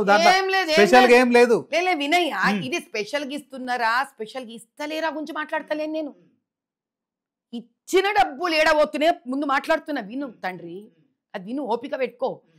డబ్బులు ఎప్పుడైతే ఇండ్ల మీద కానీ లేకపోతే మీకు వైద్యం మీద కానీ లోన్స్ రూపంలో కానీ డబ్బులు వస్తే, ఈరోజు కేవలము రాష్ట్రం మొత్తం సింపుల్ ఒక్కటే ఒక నీ రీప్లేస్మెంట్, మోకాలు రీప్లేస్మెంట్ రాష్ట్రం మొత్తంలో 2 గవర్నమెంట్ హాస్పిటల్స్లో నడుస్తుంది. ప్రధానమంత్రి ఏదైతే డైరెక్ట్ పథకాలు ఉన్నాయో హాస్పిటల్ని రిజిస్టర్ చేసుకొని ఇస్తలేరు వాళ్ళు. చేసుకుంటే ఓన్లీ ఆరోగ్యశ్రీ చేసుకోవాలి. డైరెక్ట్ గా పోనీ ప్రధానమంత్రి సెంట్రల్ హెల్త్ స్కీమ్ నుంచి ఆయుష్మాన్ భారత్, ఆయుష్మాన్ భారత్ మేము రిజిస్టర్ చేసుకుందామంటే పోర్టల్ ఎంటర్టైన్ చేస్తలేదు, దాన్ని ఎంట్రీ చేసుకొని ఇస్తలేదు. ఏం చేయాలి మేము? అంటే రాష్ట్ర ప్రభుత్వం కావాలని మీరు ఎగ్జాక్ట్లీ కేంద్ర పథకాలను అడ్డుకుంటుంది. ఓకే మేడం, 100% అడ్డుకునేటోళ్ళకి ఎంతగాని వీళ్ళ జోబులు నింపనికి ఇస్తారా డబ్బులు? అదే మీరు చంద్రబాబు నాయుడు గారి ఆధ్వర్యంలో ఈ రోజు తెలుగుదేశం ఏదైతే ఆధ్వర్యంలో, పార్టీ ఆధ్వర్యంలో ఆంధ్రప్రదేశ్ లో అక్కడి నుంచి ఎంత ఫండ్స్ వస్తున్నాయి అని ఓపెన్ గా డిక్లేర్ చేస్తుండే. నాకు ఇన్ని ఫండ్స్ వచ్చినాయి సెంట్రల్ గవర్నమెంట్ నుంచి, నేను ఇది ఇక్కడ వాడుతున్నా. ఎన్నడూ మేము ఇనిందే లేదు. మా ప్రియతమ రేవంత్ రెడ్డి గారు నోట్ల నుంచి ఏమన్నా ఇస్తే చెప్పుకుంటారు మేడం. తెలంగాణకి ఇచ్చింది మీరు రూపాయి ఇవ్వట్లేదు, గాడిద గుడ్డ అని చెప్పి బీఆర్ఎస్ తర్వాత కాంగ్రెస్ 2 కూడా ఎన్నికల ప్రచారంలో గట్టిగా వాదించినాయి. కేంద్రం నుంచి గాడిద గుడ్డు 0. మీరేమైనా ఇస్తే చెప్పుకుంటారు, మీరేమి ఇవ్వకుండా. అప్పుడు బీఆర్ఎస్ 10 ఏళ్ళ అధికారం ఉన్నప్పుడు అదే వాదన తీసుకొచ్చారు. అట్ ద సేమ్ టైం ఇప్పుడు ల్యాప్టాప్ లేదు, నా మొబైల్ ఫోన్ కూడా లేకుండా మేడం అన్ని రాష్ట్రాలకు ఇచ్చినట్టు తెలంగాణకి ఇచ్చేది కాదు నేను అడిగేది. రాష్ట్ర విభజన అంశాలలో కొన్ని అంశాలు తెలంగాణకు అన్యాయం జరుగుతుంది. మీకు తెలంగాణలో అధికారం కావాలి, మీరు ఎట్టి పరిస్థితుల్లో రాష్ట్రాలు 50 ఏళ్ల నుంచి మేమెడ చేసినమే అధికారము. అన్నిటికన్నా పెద్ద ముచ్చట ఇప్పుడు చెప్పరాదు ఒక్క మాట. తెలంగాణ విభజన జరిగినప్పుడు విభజన హామీల విషయంలో వచ్చింది. ఒక్క నిమిషం తండ్రి. తెలంగాణ విభజన జరిగినప్పుడు హైదరాబాద్ రాజధాని తెలంగాణకి ఇచ్చిండ్రు. ఆ రోజు దానికి ఉన్న ట్యాక్సెస్ సర్ప్లస్ లో ఉండే. ఒప్పుకుంటారా పోనీ మాట? ఈ రోజు తెలంగాణ అప్పుల పాలైంది. దేశ పరిస్థితి ఎట్లుందో రాష్ట్ర పరిస్థితి అట్లనే ఉంది మేడం. తెలంగాణ ప్రత్యేక నేను చెప్తాను మేడం. స్టేట్మెంట్ క్యాచ్ చేస్తలేరు. చెప్పండి. స్టేట్మెంట్ క్యాచ్ చేస్తలేరు. రాష్ట్ర విభజన జరిగినప్పుడు మళ్ళీ ఇంకొకసారి చెప్తా, నేను ఒకసారి అడుగుతాను. తెలంగాణ ఫండ్స్ టాక్సెస్ సర్ప్లస్ అధికంగా ఉన్నాయి. అవును, మిగులు బడ్జెట్ రాష్ట్రంగా ఉంది అప్పుడు. ఎగ్జాక్ట్లీ. ఆడ నుంచి ఈ రోజు బిఆర్ఎస్ కాంగ్రెస్ ధర్మమాని ఏమాయే కరెక్ట్ 11 ఏళ్ళు ఈడ కూడా ఆయన బిఆర్ఎస్ ఆయన 5 ఏళ్ళు ఇందో సంవత్సరం దరిదాపులు ఇది 11 ఏళ్లే అప్పుల పాలయ్యింది. బీజేపీ దేశాన్ని అప్పు నుంచే తీసుకుంది తమ్ముడు. తీసుకొని ఇప్పుడు తెలుగు భాష నేనేం చేయాలన్నా మాట్లాడని, అప్పుల నుంచి తీసుకొని ఆర్థికంగా సామాజికంగా వైద్య విద్యాపరంగా ఎస్సీలకు కానీ ఎస్టీలకు కానీ రైతులకి కానీ ఒక ఉన్నత స్థాయిని తీసుకొచ్చింది ఆర్థిక వ్యవస్థ. ఇదేంది నేనేం చెప్తే మీరు ఒప్పుకునేది కాదు. ఇది పేపర్ మీద ఉండాల్సిందే. అర్థమైందా నాయన? ఎన్టీపీసీ పవర్ ప్లాంట్ మనమే పెట్టినాం ఈడ సెంట్రల్ లెవెల్లో. ఓల్డ్ సిటీలో ఫస్ట్ టైం 2 రైల్వే లైన్స్ మేము వేసినాం. కనీసం దానికి ఇనాగ్రేషన్కి రాలేదయ్యా. ఎంపీ ఎమ్మెల్యే ఆడ ఇనాగ్రేషన్కి రాలే, పేరు మాత్రం వేసుకుంటు బోర్డాడ స్తూపం వేసేసుకుంటాడు తండ్రి. నిన్న మన అరవింద్ ధర్మపురి గారి ఆధ్వర్యంలో పసుపుది బోర్డు స్టార్ట్ అయింది అక్కడ. అరే ఎన్ని చేసినా ఇక్కడ మేం చేసుడే గాని ఒక సామరస్యంతో ఉండడం గాని. అరే నువ్వు ఇచ్చిన డబ్బులకి నువ్వు ఇన్ని ఇండ్లు కట్టినావు, బీదోళ్ళకి ఇచ్చేసినావు, ఇంకొస్తుంది నీకు. నువ్వు ఇచ్చిన కాడికి చెయ్యకపోతే మేడం టాపిక్ డైవర్ట్ అవుతుంది. నేను తెలుగు రాష్ట్రాల్లో ఆంధ్రప్రదేశ్ ఒకలాగా తెలంగాణ ఒకలాగా చూస్తున్న కేంద్రం ఉన్న బీజేపీ సర్కార్ అంటే ఏం చెప్తారు? చెప్తున్నా. ఇచ్చిన డబ్బులు ఇయ్యలేదని అబద్ధాలు చెప్తూ ఇచ్చిన డబ్బులు కలిపేసుకొని జోబులు నింపుకునే తెలంగాణ సర్కార్కి వర్సెస్ ఇంత డబ్బులు మాకు వచ్చినాయి సర్కార్ నుంచి, సెంట్రల్ గవర్నమెంట్ నుంచి, మేము ఈ డబ్బులు ఈడ ఖర్చు పెడుతున్నాము, మీరు దీని పురోగతి చూసుకోండి అని చెప్పే సర్కార్కి వ్యత్యాసం ఉంది. డబ్బులు ఇచ్చేది ఒక బీదోనికి అక్కడ నుంచి డబ్బులు వస్తే లెక్కలు చెప్తారు కానీ అక్కడ నుంచి డబ్బులు ఏమి ఇవ్వకుండా తెలంగాణ ప్రభుత్వం ఉద్దేశం. ఇప్పుడు 99 కేవలం మీరు రాజకీయ ఖర్చుతోనే కాంగ్రెస్ ప్రభుత్వం మీ ఆధ్వర్యంలో 99 ఛానల్ ఏం చెప్తుంది అంటే 11 ఏళ్లగా ఒక్క రూపాయి కూడా సెంట్రల్ గవర్నమెంట్ తెలంగాణకు రాలేదని మీరు చెప్తున్నారు. వాళ్ళు ఆరోపిస్తున్నారు మేడం, మేము చెప్పడం కాదు. 10 ఏళ్ల అధికారంలో బీఆర్ఎస్ అదే వాదన చేసింది. ఇప్పుడు 1.5 ఏడాదిన్నరగా అధికారంలో కాంగ్రెస్ ప్రభుత్వం కూడా అదే ఆరోపణలు చేస్తుంది. మొత్తానికి తెలుగు రాష్ట్రాల విషయంలో కూడా ఆంధ్రప్రదేశ్ ఒకలాగా తెలంగాణ ఒకలాగా చూపెడుతున్నారు. తెలంగాణ ప్రజలు శ్రీనివాస్ మేడం చెప్తాను మేడం. ఇప్పుడు 11 ఏళ్లుగా అధికారంలో ఉన్నారు. తెలంగాణ ప్రజల ఓట్లతోని 8 మంది ఎంపీలుగా గెలిచారు, 8 మంది ఎమ్మెల్యేలు. మీరు అసెంబ్లీ ఎన్నికల కాంగ్రెస్ గెలవలేదా? మేడం మీకు గతంలో లేనంత మెజార్టీ తెలంగాణ రాష్ట్రంలో వచ్చినప్పుడు తెలంగాణ అభివృద్ధి విషయంలో ఓట్లేసిన ప్రజలకు మీరు రేపు పొద్దున ఏం సమాధానం చెప్తారు కదా? 2 రాష్ట్రాలను అది ఆంధ్రప్రదేశ్ మీ కేంద్రంలో మిత్రపక్షం కనుక అక్కడ ఆ బలం లేకపోతే మీరు బలహీనం అయిపోతారు కనుక చంద్రబాబు చెప్పిన దాని ప్రకారం మీరు నిధులు అధికంగా కేటాయిస్తున్నారు. పోలవరంకు 1,00,000 కోట్లు ఇచ్చారు, తెలంగాణకు 1 రూపాయి కూడా ఇవ్వలేదు, ఒక్క జాతీయ ప్రాజెక్టు కూడా. ఇది రాష్ట్ర విభజన హామీల అంశాలు ఇవన్నీ. వీటి విషయంలో మీరు ఎందుకు మాట్లాడట్లేదు? పోలవరము 1,00,000 కోట్లు ఇచ్చినారని అంటున్నారు. దానికన్నా ముందు వచ్చిన కాళేశ్వరం ప్రాజెక్ట్ డబ్బెడమనే చెప్పండి స్వామి ముందు. దాంట్లో మీరేమి ఇయ్యలేదు మేడం. రాష్ట్ర సర్కార్ అప్పుడు ఉన్న బీఆర్ఎస్ సర్కారు వాళ్ళు అప్పులు తీసుకొచ్చి కట్టిరు. తెలంగాణ రాష్ట్రం అప్పుడు ఎడారిగా అప్పులు తీసుకొచ్చి వీళ్ళు తిన్న కాళేశ్వరం కట్టి డబ్బు తినేసిండ్రా. ఓకే మేడం, దాని మీద మీరు ఇలా తీర్థం పుచ్చుకుంటారే, ఆ తీర్థం బాటిళ్ల మీద స్కాములు కొట్టి తినేస్తారా? ఏం వదిలిపెట్టరా అయ్యా? వదిలిపెట్టరా? మీరు కేంద్రం వదిలిపెట్టారా? దాని మీద ఇచ్చిన డబ్బులు ఏడ ఖర్చు పెట్టినవయ్యా. సో మీరేం చెప్తారంటే బీఆర్ఎస్ రూపాయి ఇవ్వలేదంట, కాంగ్రెస్ రూపాయి ఇవ్వలేదంట, దీన్ని పట్టుకొని మీరు అర్ధగంట సంధి మాట్లాడుతున్నారు. ఇదే అర్ధగంట సంధి నేనేం చెప్తున్నా, అయ్యా ఈడ డబ్బులు ఆరోగ్యానికి డబ్బులు ఇచ్చిండ్రు, ఇండ్లకు డబ్బులు ఇచ్చిండ్రు, ముద్రాల్లో డబ్బులు ఇచ్చిండ్రు, తర్వాత ఎన్టీపీసీలో డబ్బులు పెట్టిండ్రు, ఇన్ని ఇట్లా డబ్బులు పెట్టిండ్రు కదయ్యా మీరు, మరి ఒక్క రూపాయి కూడా పెట్టలేదని 99 చెప్తుందా అంటే నేను చెప్తలేనమ్మా వాళ్ళు అంటుండ్రు. మరి వాళ్ళు అంటుంటే వాళ్ళ మాట పట్టుకొని వినండ్రి, ఇక మా మాటలు ఎందుకు మీకు? మీరు చెప్పాలి కదా, మీరు అప్పటిసని చెప్తానే ఉన్నా కదా నేను. మీకు బాధ్యత మేము ఉంటుంది ఇచ్చిన కదా. డబ్బులు ఏవి? ప్రజలు ఏడుస్తుండ్రు, బాధపడుతుండ్రు. ఏవయ్యా డబ్బులు? ఇంట్లో ఏవయ్యా? ఆరోగ్యం ఏదయ్యా ఈడ? చదువు ఏడయ్యా ఈడ? ఏది నువ్వు తీసుకున్న డబ్బులు ఏవి ఏడబెట్టినావు? ఇప్పుడు మీరు ఉన్నారా, మీ పిల్లలు ఉన్నారు, మీరు పిల్లలకు 100 రూపాయలు ఇస్తారు. ఆ 100 రూపాయలు ఇక్కడ ఖర్చు పెట్టాను ఆయన, ఇక్కడ ఖర్చు పెట్టాను ఆయన అని చెప్తే డబ్బులు ఇస్తారు. నువ్వు ఇచ్చిన 100 రూపాయలు పుస్తకాలు కొనుక్కొని మీరు 100 రూపాయలు ఇస్తారు. అటు పుస్తకాలు కొనుక్కోలే, ఏమో వేసిండు డబ్బులు పిల్లగాడు, మళ్ళీ ఇస్తారా? మళ్ళీ ఇస్తారా? ఇంకో పిల్లగాడు ఉన్నాడు, మీరు 100 రూపాయలు ఇస్తాడు, మంచిగా పుస్తకాలు కొనుక్కొని వస్తాడు. అయ్యా ఏదో నాయన నేను పుస్తకాలు కొనుక్కుంటారు, వెరీ గుడ్ షాబాష్ బేటా, నువ్వు ఇక జామెట్రీ బాక్స్ కొనుక్కో అంటూ. ఏడ ప్రజలు పోతలేవే డబ్బులు? ఇప్పుడు ప్రజల పోనీకి డబ్బులు ఇవ్వాలా సర్కారు? అంటే ఇప్పుడు రాజకీయ నాయకులు జోబుల పోనీకి సర్కారు డబ్బులు ఇవ్వాలా? దేనికి ఇవ్వాలి? అయినా ఇస్తూనే ఉన్నారు, అయినా ఇస్తూనే ఉన్నారు. అంటే ఒక ట్రాన్స్పరెన్సీ లేదు, లెక్కలు చెప్పాలంటారు. ఎగ్జాక్ట్లీ. అంతెందుకు, ఎంఐఎం అసదుద్దీన్ గారికి ఎంపీ ల్యాడ్స్ వస్తాయి. ఎప్పుడైనా ఆయన షీట్ ఓపెన్ చేసి చూసిండ్రా?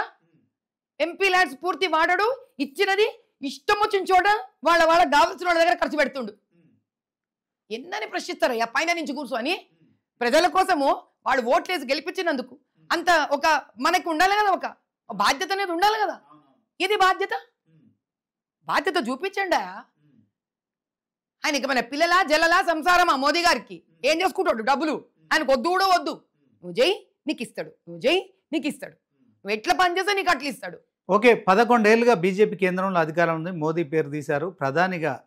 ఆయన మహిళలకు ఏం చేశాడు? ముఖ్యంగా విద్య కావచ్చు, వైద్యం విషయంలో ఏం చేశారంటే ఏం చెప్తారు చెప్పండి? ఒక మహిళగా చెప్పండి, తర్వాత మహిళా రాజకీయ నాయకురాలుగా చెప్పండి.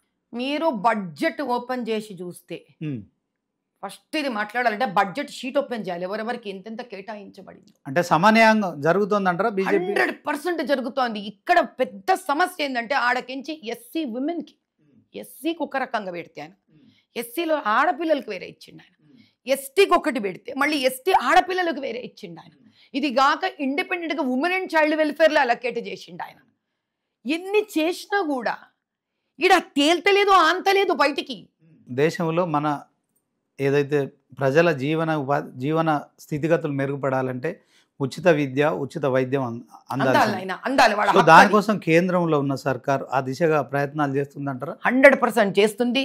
ఎంత చేసినా కూడా కేంద్రం ఇక్కడ రాష్ట్ర సహకారం లేనిదే. ఎందుకంటే ఒక్క చిన్న ముచ్చట చెప్తా తండ్రి, ఇప్పుడు గవర్నమెంట్ స్కూల్స్ చూస్తున్నావు, ఎవరినైనా చివరి కాడ చదువుకునేది ఓ బస్తీలో పిల్లలేనా? ఆర్థికంగా రోజు కూలీలో పోయే వాళ్ళేనా? ఎంత దయనీయంగా ఉంది తెలుసా ఆ స్కూళ్ళ పరిస్థితి. దాన్ని సర్వే తీస్తే 9వ క్లాస్ పిల్లగాడికి 2వ క్లాస్ 3వ క్లాస్ పిల్లగాడుకున్నంత తెలివి కూడా లేదు ఆడ. ఇదే సెంట్రల్ గవర్నమెంట్ స్కూల్సే కదా మీకు కేంద్రీయ విద్యాలయ. కానీ తెలంగాణ అవి ఎంత నీట్గా ఉంటుంది. 11 సంవత్సరాలుగా తెలంగాణలో ఓకే బీఆర్ఎస్ అధికారం 10 ఏళ్ళు చెలాయించి ఇప్పుడు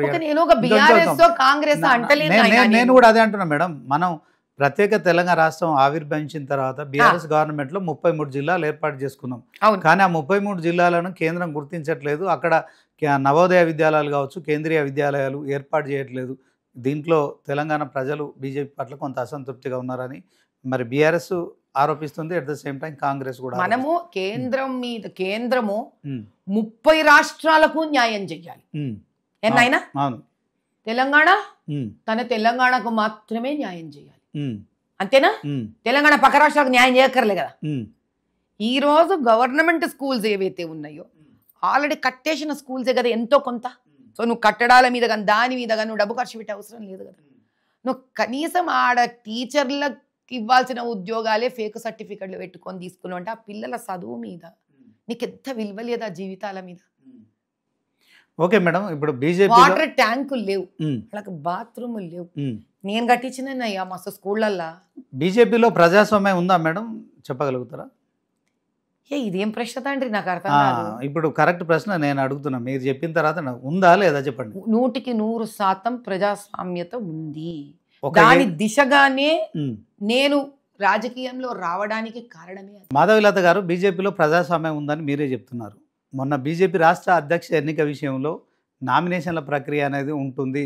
ఉదయం 11 గంటల నుంచి సాయంత్రం 3 గంటల వరకు అదే రోజు నామినేషన్లు వేసుకోవచ్చు అని అనౌన్స్ చేసిన తర్వాత ఎందుకని మళ్ళీ అధిష్టానం ఎంటర్ అయిన తర్వాత నామినేషన్లు అందరూ వేయొద్దు, దీంట్లో మేము ఒక అభ్యర్థి పేరు చెప్తాము, అతనికి మాత్రమే మీరు మద్దతు తెలపాలి, ఏకగ్రీవం చేయాలి, ఇలాంటి కార్యక్రమాలు ఏంటి మేడం? ఇప్పుడు నామినేషన్ల ప్రక్రియ వేసుకుంటే అప్పటికి రాజాసింగ్ అనే వ్యక్తి నామినేషన్ వేయడానికి వస్తాడు, అతన్ని మద్దతుదారులను బెదిరిస్తారు, నామినేషన్ వేయకుండా అడ్డుపడతారు.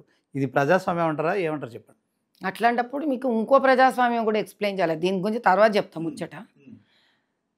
కాంగ్రెస్ నేషనల్ ప్రెసిడెంట్ని ఎంచుకునేటప్పుడు మల్లికార్జున్ ఖార్గే గారితో పాటు శశి థరూర్ గారు కూడా నామినేషన్ వేసిండ్రు, దగ్గరుండి సోనియా గాంధీ ఓడిపించింది ఆయనని. అదే ప్రజాస్వామ్యం అంటారు మరి?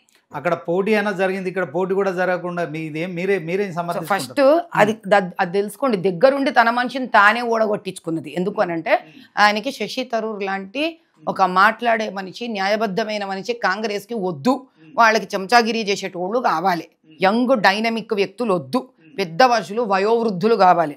కాబట్టి మీరు ఫస్ట్ కాంగ్రెస్ ఎట్లా నడుస్తుందో తెలుసుకోండి. ఇది ఒక దిక్కు అయితే, ఈరోజు ఆ విషయం చెప్పేటప్పుడు నేను ఒక బీజేపీ వ్యక్తిలా చెప్తలేను, ఎందుకంటే ఆ రోజు నేను బీజేపీలో కూడా లేను, ఒక సామాన్య ప్రజలు ఓటర్ లాగా మాట్లాడుతున్నాను. కానీ ఈరోజు మీరు నన్ను ఓటర్ లాగా ఒక రాజకీయ నాయకుడు అలాగే ప్రశ్న వేస్తుంటే, నేను వచ్చే సంవత్సరం అయింది, నేను ఇంకా ఎంట్రీ లెవెల్లో ఉన్నా, అర్థమైందా? పార్టీలో పద్ధతులు పెద్దవాళ్ళ అధిష్టానంలో వాళ్ళు ఏది ఎప్పుడు ఎందుకు ఎట్లా చేస్తారో తెలుసుకోవడానికి కూడా ఒక వయసు, ఒక అనుభవం పడుతుంది రాజకీయంలో. కాబట్టి పెద్దలు ఏమి నిర్ణయం చేసినా కూడా దానికి ఒక కారణం ఉంటుంది. రెండు, మీరు రాజాసింగ్ గారి గురించి కనుక నన్ను అడిగితే, ఆయన ఈరోజు బీజేపీ నుంచి రిజైన్ చేసిండొచ్చు, కానీ నా ఉద్దేశం వరకు, ఒక వ్యక్తిగా నా ఉద్దేశం వరకు, నిన్న వరకు ఒక కుటుంబం వ్యక్తి ఆయన. ఈ రోజు లేడా కుటుంబం? మీకు అర్థం, ఆయన వెళ్ళిపోయిండు, నేనంటలే నా మాట. ఈ రోజు ఆయన వెళ్ళిపోయినా కూడా, ఇంట్లో నుంచి ఒక వ్యక్తి వెళ్ళిపోతే కూడా వీళ్ళందరూ నాకన్నా సీనియర్స్, వాళ్ళ గురించి విమర్శించేంత పెద్దదాన్ని కాదు, నాకు హక్కు లేదు. చాలా క్లియర్గా చెప్తున్నాను ఈ విషయం. కాబట్టి ఈ విషయం ఏదైతే ఉందో పెద్దలకు తెలుసు, స్పోక్స్ పర్సన్స్ వాళ్ళకి తెలిసింది, వాళ్ళు మాట్లాడినరు. రాజాసింగ్ గారి గురించి నేను నా ఎలక్షన్స్ అప్పుడు కూడా నేను మాట్లాడలేదు, నేను ఈరోజు కూడా మాట్లాడను. ఎందుకు అని అంటే, ఆయన ఈ కుటుంబానికి ఒకప్పుడు సంబంధించిన వ్యక్తి. ఇప్పుడు ఇంట్లో నుంచి మన వాళ్ళే ఎవడనో కొట్లాడి వెళ్ళిపోయినారు అనుకోండి, బయట కూడా ప్రశ్నేషించారు కదా అని టక్కున మాట్లాడేసే మనస్తత్వం నాకున్న వ్యక్తి. ఓకే మేడం, ఇప్పుడు రాష్ట్ర అధ్యక్ష పదవి విషయంలో కూడా చాలామంది నేతలు అయితే తీవ్రంగా పోటీ పడ్డారు. బండి సంజయ్ కావచ్చు, తర్వాత మన కిషన్ రెడ్డి గారు కావచ్చు, తర్వాత అరవింద్ గారు కావచ్చు, రఘునందన్ రావు కావచ్చు, డికే అరుణ కావచ్చు, తర్వాత లక్ష్మణ్ గారు, వీళ్ళందరూ కూడా పోటీలో ఉన్నారు. రామచంద్రరావు గారిని ఆ పదవి వరించింది, ఆయన కూడా పోటీలో ఉండే, ఆయన కూడా పోటీలో, రామచంద్రరావు గారు కూడా పోటీలో ఉండే. అవును, అంటే తెర మీద కనిపించిన పేర్లు కాకుండా అనూహ్యంగా ఈ రామచంద్రరావు తెర మీద మీరు కదయ్యా చూపిస్తారు, మీరు చూపిస్తే పేరు ఉంటది, మీరు చూపించకపోతే పేరు ఉండదు. రామచంద్రరావు గారి పేరు ఎప్పటి నుంచో ఉండే, మేము పార్టీలో నేను పోయి వస్తున్నాం కాబట్టి వింటున్నా. నేను ఈరోజు కొత్తగా విన్నది కాదు, నేను 6 నెలల సంధి నుంచి వింటున్నా ఆయన పేరు. రాష్ట్ర అధ్యక్ష పదవి అనేది ఆ రాష్ట్రంలోని కార్యకర్తలు కావచ్చు, ప్రజలను కావచ్చు, ఆ కొన్ని వర్గాలకు సంబంధించిన ఓటర్లను ప్రభావితం చేసే అంశంలో రామచంద్రరావు గారి ఎన్నిక సబబేనంటారా? 100% సబబే. ఎందుకు అనంటే, ఆయన ఎవరు, ఆయన జీవిత కాలంలో ఏమేమి చేసినాడు అది తెలుసుకోవడం ముఖ్యం. ఆయన ఏబీవీపీ కార్యకర్త ఉండే, అక్కడ నుంచి ఆయన ఏబీవీపీ సమూహంతో చాలా పోరాటాలు చేసిండు. ఉన్న బండి సంజయ్ గారు కూడా చెప్తుండే, చాలా మంది పెద్దలు చెప్తుండే, ఎందుకంటే నేను కొత్తగా వచ్చిన, నేను ఓపెన్గా మాట్లాడతా విషయం. ఆయన నక్సలిజం మీద చాలా పోరాటాలు చేసి, పోలీసులతో చాలా లాఠీ చార్జీలు దెబ్బలు కూడా తిని జైలుకి వెళ్ళారు 14 సార్లు. చిన్న పన్న విషయం కాదు. అక్కడ మీరు ఒక మాట ఓకే, మీరు కొత్తవారు, మీరు ఓపెన్ గా చెప్పండి. నేను చెప్పడం ఏంటంటే, ఆయన వినండి, ఆయన ఒక advocate, criminal lawyer, Arun Jaitley గారి కింద ఆయన పనిచేసిన వ్యక్తి. ఆయన సుప్రీం కోర్టులో కూడా అడ్వకేట్గా చాలా విషయాలను ఎదుర్కొన్న వ్యక్తి. ఎంతో మందికి ఆయన డబ్బు తీసుకోకుండా ఆయన సేవ చేసిన వ్యక్తి. అంటే ఆయన ఒక సౌమ్యుడు అనే ఒక పేరు. సౌమ్యుడు అని ఒకటే కాదయ్యా, ఇక్కడ ముఖ్యమైన విషయం ఏంటి, ఒక డమ్మీ అని కూడా ఈ మధ్య సోషల్ మీడియాలో ప్రచారం, డమ్మీని రాష్ట్ర అధ్యక్షుని పెట్టిరని. ఇప్పుడు మీరు డమ్మీ అని మాట్లాడతారు, మాకు ప్రచారం కాదు జరుగుతుంది. తండ్రి, నేను కాదు. నాకు చెప్పనియండి. ప్రచారం మీరు జరుగుతుంది. ఇప్పుడు ఉన్నది మీరు అంటే మీరు పార్ట్ ఆఫ్ ది ప్రచారం అనుకుందాం, పోనీ ప్రచారం విని మీరు నన్ను అడుగుతున్నారు అనుకుందాం. సోషల్ మీడియాలో ట్రోల్ అవుతుంది. ఇప్పుడు మన్మోహన్ సింగ్ గారు కూడా డమ్మీ ఉండే కదా బా. మనం ఇప్పుడు ఇది ఎక్కడికి తెగదు ఇది. ఇప్పుడు మీరు ఇట్లా కూర్చొని మాట్లాడితే శివరాత్రి చేయొచ్చు దీన్ని. మన్మోహన్ సింగ్ డమ్మీ చేసిండ్రు మహానుభావులు. ప్రైమ్ మినిస్టర్ పదవిలో డమ్మీ మ్యాన్ కూర్చోబెట్టిండ్రు. విషయం అది కాదు. నాకు అర్థమైనంత వరకు మన పార్టీ కార్యక్రమాలు, ఒక కార్యకర్తల హైరార్కీలు, ఇవంతా ప్లానింగ్స్, ఇవంతా బహుశా ఒక బరువుగా కొన్ని ఏండ్లుగా చూసిన వ్యక్తికి ఇచ్చి పార్టీని గెలిపించి ఫీల్డ్ వర్క్ చేసే వ్యక్తిని, ఒక బీసీ వ్యక్తిని పెడితే బాధ్యతలు డిస్ట్రిబ్యూట్ అవుతాయి అన్న భావన ఉండొచ్చేమో అని ఒక చదువుకున్న వ్యక్తిగా నేను అనుకుంటున్నాను. ఎందుకంటే ఇన్నేళ్ళు రెండు బాధ్యతలు ఒక వ్యక్తి మీద పడినందుకు బహుశా వర్క్ లోడ్ పెరిగిపోయి ఉండొచ్చేమో కదా. ఓకే మేడం, పొలిటికల్ గా వాళ్ళు కాన్సన్ట్రేట్ చేయలేకపోయి ఉండొచ్చు కదా. ఎందుకంటే మనకి బండి సంజయ్ గారు కూడా బీసీఏ లెక్క ప్రకారం, లక్ష్మణ్ గారు బీసీఏ లెక్క ప్రకారం, ఈటెల రాజేందర్ గారు బీసీఏ, బండారు దత్తాత్రేయ, ఎప్పుడు మీరు ఎవరిని చూసినా బీసీ ప్రెసిడెంట్స్ ఉన్నారు మనకి, ఏక కాదు. బహుశా నేను అనుకుంటున్నా, it's my own analysis, common man గా, రాజకీయ నాయకురాలాగా, ఒక సింపుల్ ఓటర్ లాగా ఆలోచిస్తున్నా. బహుశా ఈ రెండు బాధ్యతలు ఒక వ్యక్తి మీద పడేసరికి రెండు పక్కల న్యాయం చేయడానికి కష్టమవుతుందేమో. కాబట్టి ఒక బాధ్యత ఒకరికి కూర్చొని నిమ్మళంగా ఆఫీస్ లెవెల్లో కూర్చొని నీట్గా దాన్ని మేనేజ్ చేసి ప్లాన్ చేస్తూ, ఒక బీసీ నాయకుడిని, ముఖ్యమంత్రిని చేసే నాయకుడిని ఎవరైతే వాళ్ళు అనుకుంటున్నారో ఆ వ్యక్తికి ఫీల్డ్లో తిరిగేవి, 10 మందిని కలుపుకొని పోయేవి, వాళ్ళని తీసుకొచ్చి పనులు చేయించి, it's a different work, it's a field work, ఇది ఆఫీస్ వర్క్. రెండొక వ్యక్తికి ఇస్తే ఆయన ఆఫీస్లో కూర్చుంటాడా, ఫీల్డ్లో తిరుగుతాడా? ఓకే మేడం, ఇప్పుడు బీఆర్ఎస్ కాంగ్రెస్ రాష్ట్రంలో అధికారంలో ఉంది, బీఆర్ఎస్ ప్రధాన ప్రతిపక్షంగా ఉంది. ఈ రెండు పార్టీలు మాకు మేమే పోటీ అంటూ ప్రచారం చేస్తున్న క్రమంలో ఇప్పుడు వచ్చిన రాష్ట్ర అధ్యక్షుడు ఖచ్చితంగా ఈ రెండు పార్టీలకు పోటీగా బీజేపీని తయారు చేయగలుగుతాడని నమ్మకం ఉందా? ఖచ్చితంగా. ఎందుకంటే బీజేపీ నిన్న డాక్టర్ లక్ష్మణ్ గారు కూడా స్టేజ్ మీద ఒక మాట అన్నారు, విన్నా నేను. బీజేపీ ఒక వ్యక్తి కాదు, బీజేపీ ఒక సంఘటన, ఒక సమూహం. కాబట్టి మన రామచంద్రరావు గారు కూడా ఈటలన్న నుంచి, బండి సంజయ్ తమ్ముడి నుంచి, కిషన్ అన్న నుంచి, డాక్టర్ లక్ష్మణ్ గారు అన్న పెద్ద ఆయన దగ్గర నుంచి, మా చంద్రశేఖర్ గారు ఆర్గనైజింగ్ సెక్రటరీ ఉన్నారు. అందరితో కలిసి సమిష్టిగా సమూహంగా కూర్చొని అర్థం చేసుకొని వీళ్ళకి ఆఫీస్లో కూర్చొని ఎత్తివగలగొట్టే బాధ్యతల నుంచి బహుశా ఆయన ఒక చక్కటి క్రిమినల్ లాయర్ లాగా, ఏబీవీపీ నుంచి వచ్చిన వ్యక్తిలాగా ఇన్నేళ్ళు బీజేపీ అంటే ఏంటి, ప్రజలంటే ఏంటి, ఎందుకంటే 3 సార్లు ఆయన కూడా పోటీ చేసిండు, మల్కాజికి కష్ట నష్టాలు తెలిసిన వ్యక్తి, ఏం తెలియని వ్యక్తి కాదు, ఎమ్మెల్సీగా కూడా చేసిండు, ఆ అనుభవం ఉన్న వ్యక్తి, రాజకీయ అనుభవం లేని వ్యక్తి కాదు. కాబట్టి ఈరోజు ఆయనకున్న ఒక అనుభవం అనే బరువుతో అంటే దీని మీద 10 మందిని కలుపుకుంటూ వెళ్ళే, ఇప్పుడు ఆయనకి చూడండి రాజకీయ ప్రయోజనంకి చూస్తున్న వ్యక్తి కాదు ఇంకా రామచంద్రరావు గారు, అంత నేను చెప్పగలను. కాబట్టి ఆయనకి పోటీ లేదు మానసికంగా. అరే నేను చీఫ్ మినిస్టర్ అవ్వాలి. ఆంధ్రప్రదేశ్లో కూటమి ప్రభుత్వం ఏర్పాటు చేయడంలో బీజేపీ కీలక పాత్ర పోషించింది. అట్ ద సేమ్ టైం ఇప్పుడు కేంద్రంలో మీరు అధికారంలో ఉండడానికి కూడా చంద్రబాబు అనే వ్యక్తి కీలకంగా ఉన్నారు. సో తెలంగాణ రాష్ట్ర అధ్యక్ష పదవి ఎన్నిక విషయంలో కూడా చంద్రబాబు చక్రం తిప్పారు, అందుకే రామచంద్రరావు రాష్ట్ర అధ్యక్షుడు అయ్యారని చెప్పి ఒక ప్రచారం జరుగుతుంది. ఏమంటారు? ప్రచారం ఏముంది నాయన, లోకులు కాకులు, ఆయన రాష్ట్రం చూసుకుంటాడు. ఆయనకి ఏం సంబంధం? ఆ బీజేపీ ఇంటర్నల్ పక్క రాష్ట్రం ప్రెసిడెంట్కి పేరు చెప్పడానికి ఆయనకి ఏం సంబంధం అసలు? రేపొద్దున లాజికల్ అనిపిస్తలేదు, లౌక్యం ఏడా కనిపిస్తలేదు నాకు. ఓకే మేడం, రేపొద్దున జిహెచ్ఎంసీ ఎన్నికల్లో జనసేన, బీజేపీ, టీడీపీ కలిసి పోటీ చేస్తాయా? జనసేన, బీజేపీ, టీడీపీ అది అధిష్టానం నిర్ణయమే, నేనెవరు చెప్పడానికి? చేస్తే బాగుంటుంది అనుకుంటున్నా, చేస్తే బాగుంటుంది. ఏదైనా రాష్ట్రంకి ఏది మంచో, పార్టీకి ఏది మంచో అధిష్టానం ఆ నిర్ణయమే తీసుకుంటారు. నా పని ఒకటే, శ్రీనివాస్ తమ్ముడు, అమ్మా నువ్వు పని చేయి అని చెప్తే పోయి పని చేస్తా. ఎందుకంటే అందరికన్నా పార్టీలో చాలా చిన్న అనుభవము, వయసు ఉన్న వ్యక్తిని, ప్రజల మధ్యలో వెళ్లే వ్యక్తి. ఓకే, సంస్థాగత ఎన్నికల్లో బీజేపీ నెగ్గుకు రాగలుగుతున్న నమ్మకం ఖచ్చితంగా ఉంది. అది నాకు డిస్కషన్ లేదు, దాని గురించి అనుమానమే లేదు.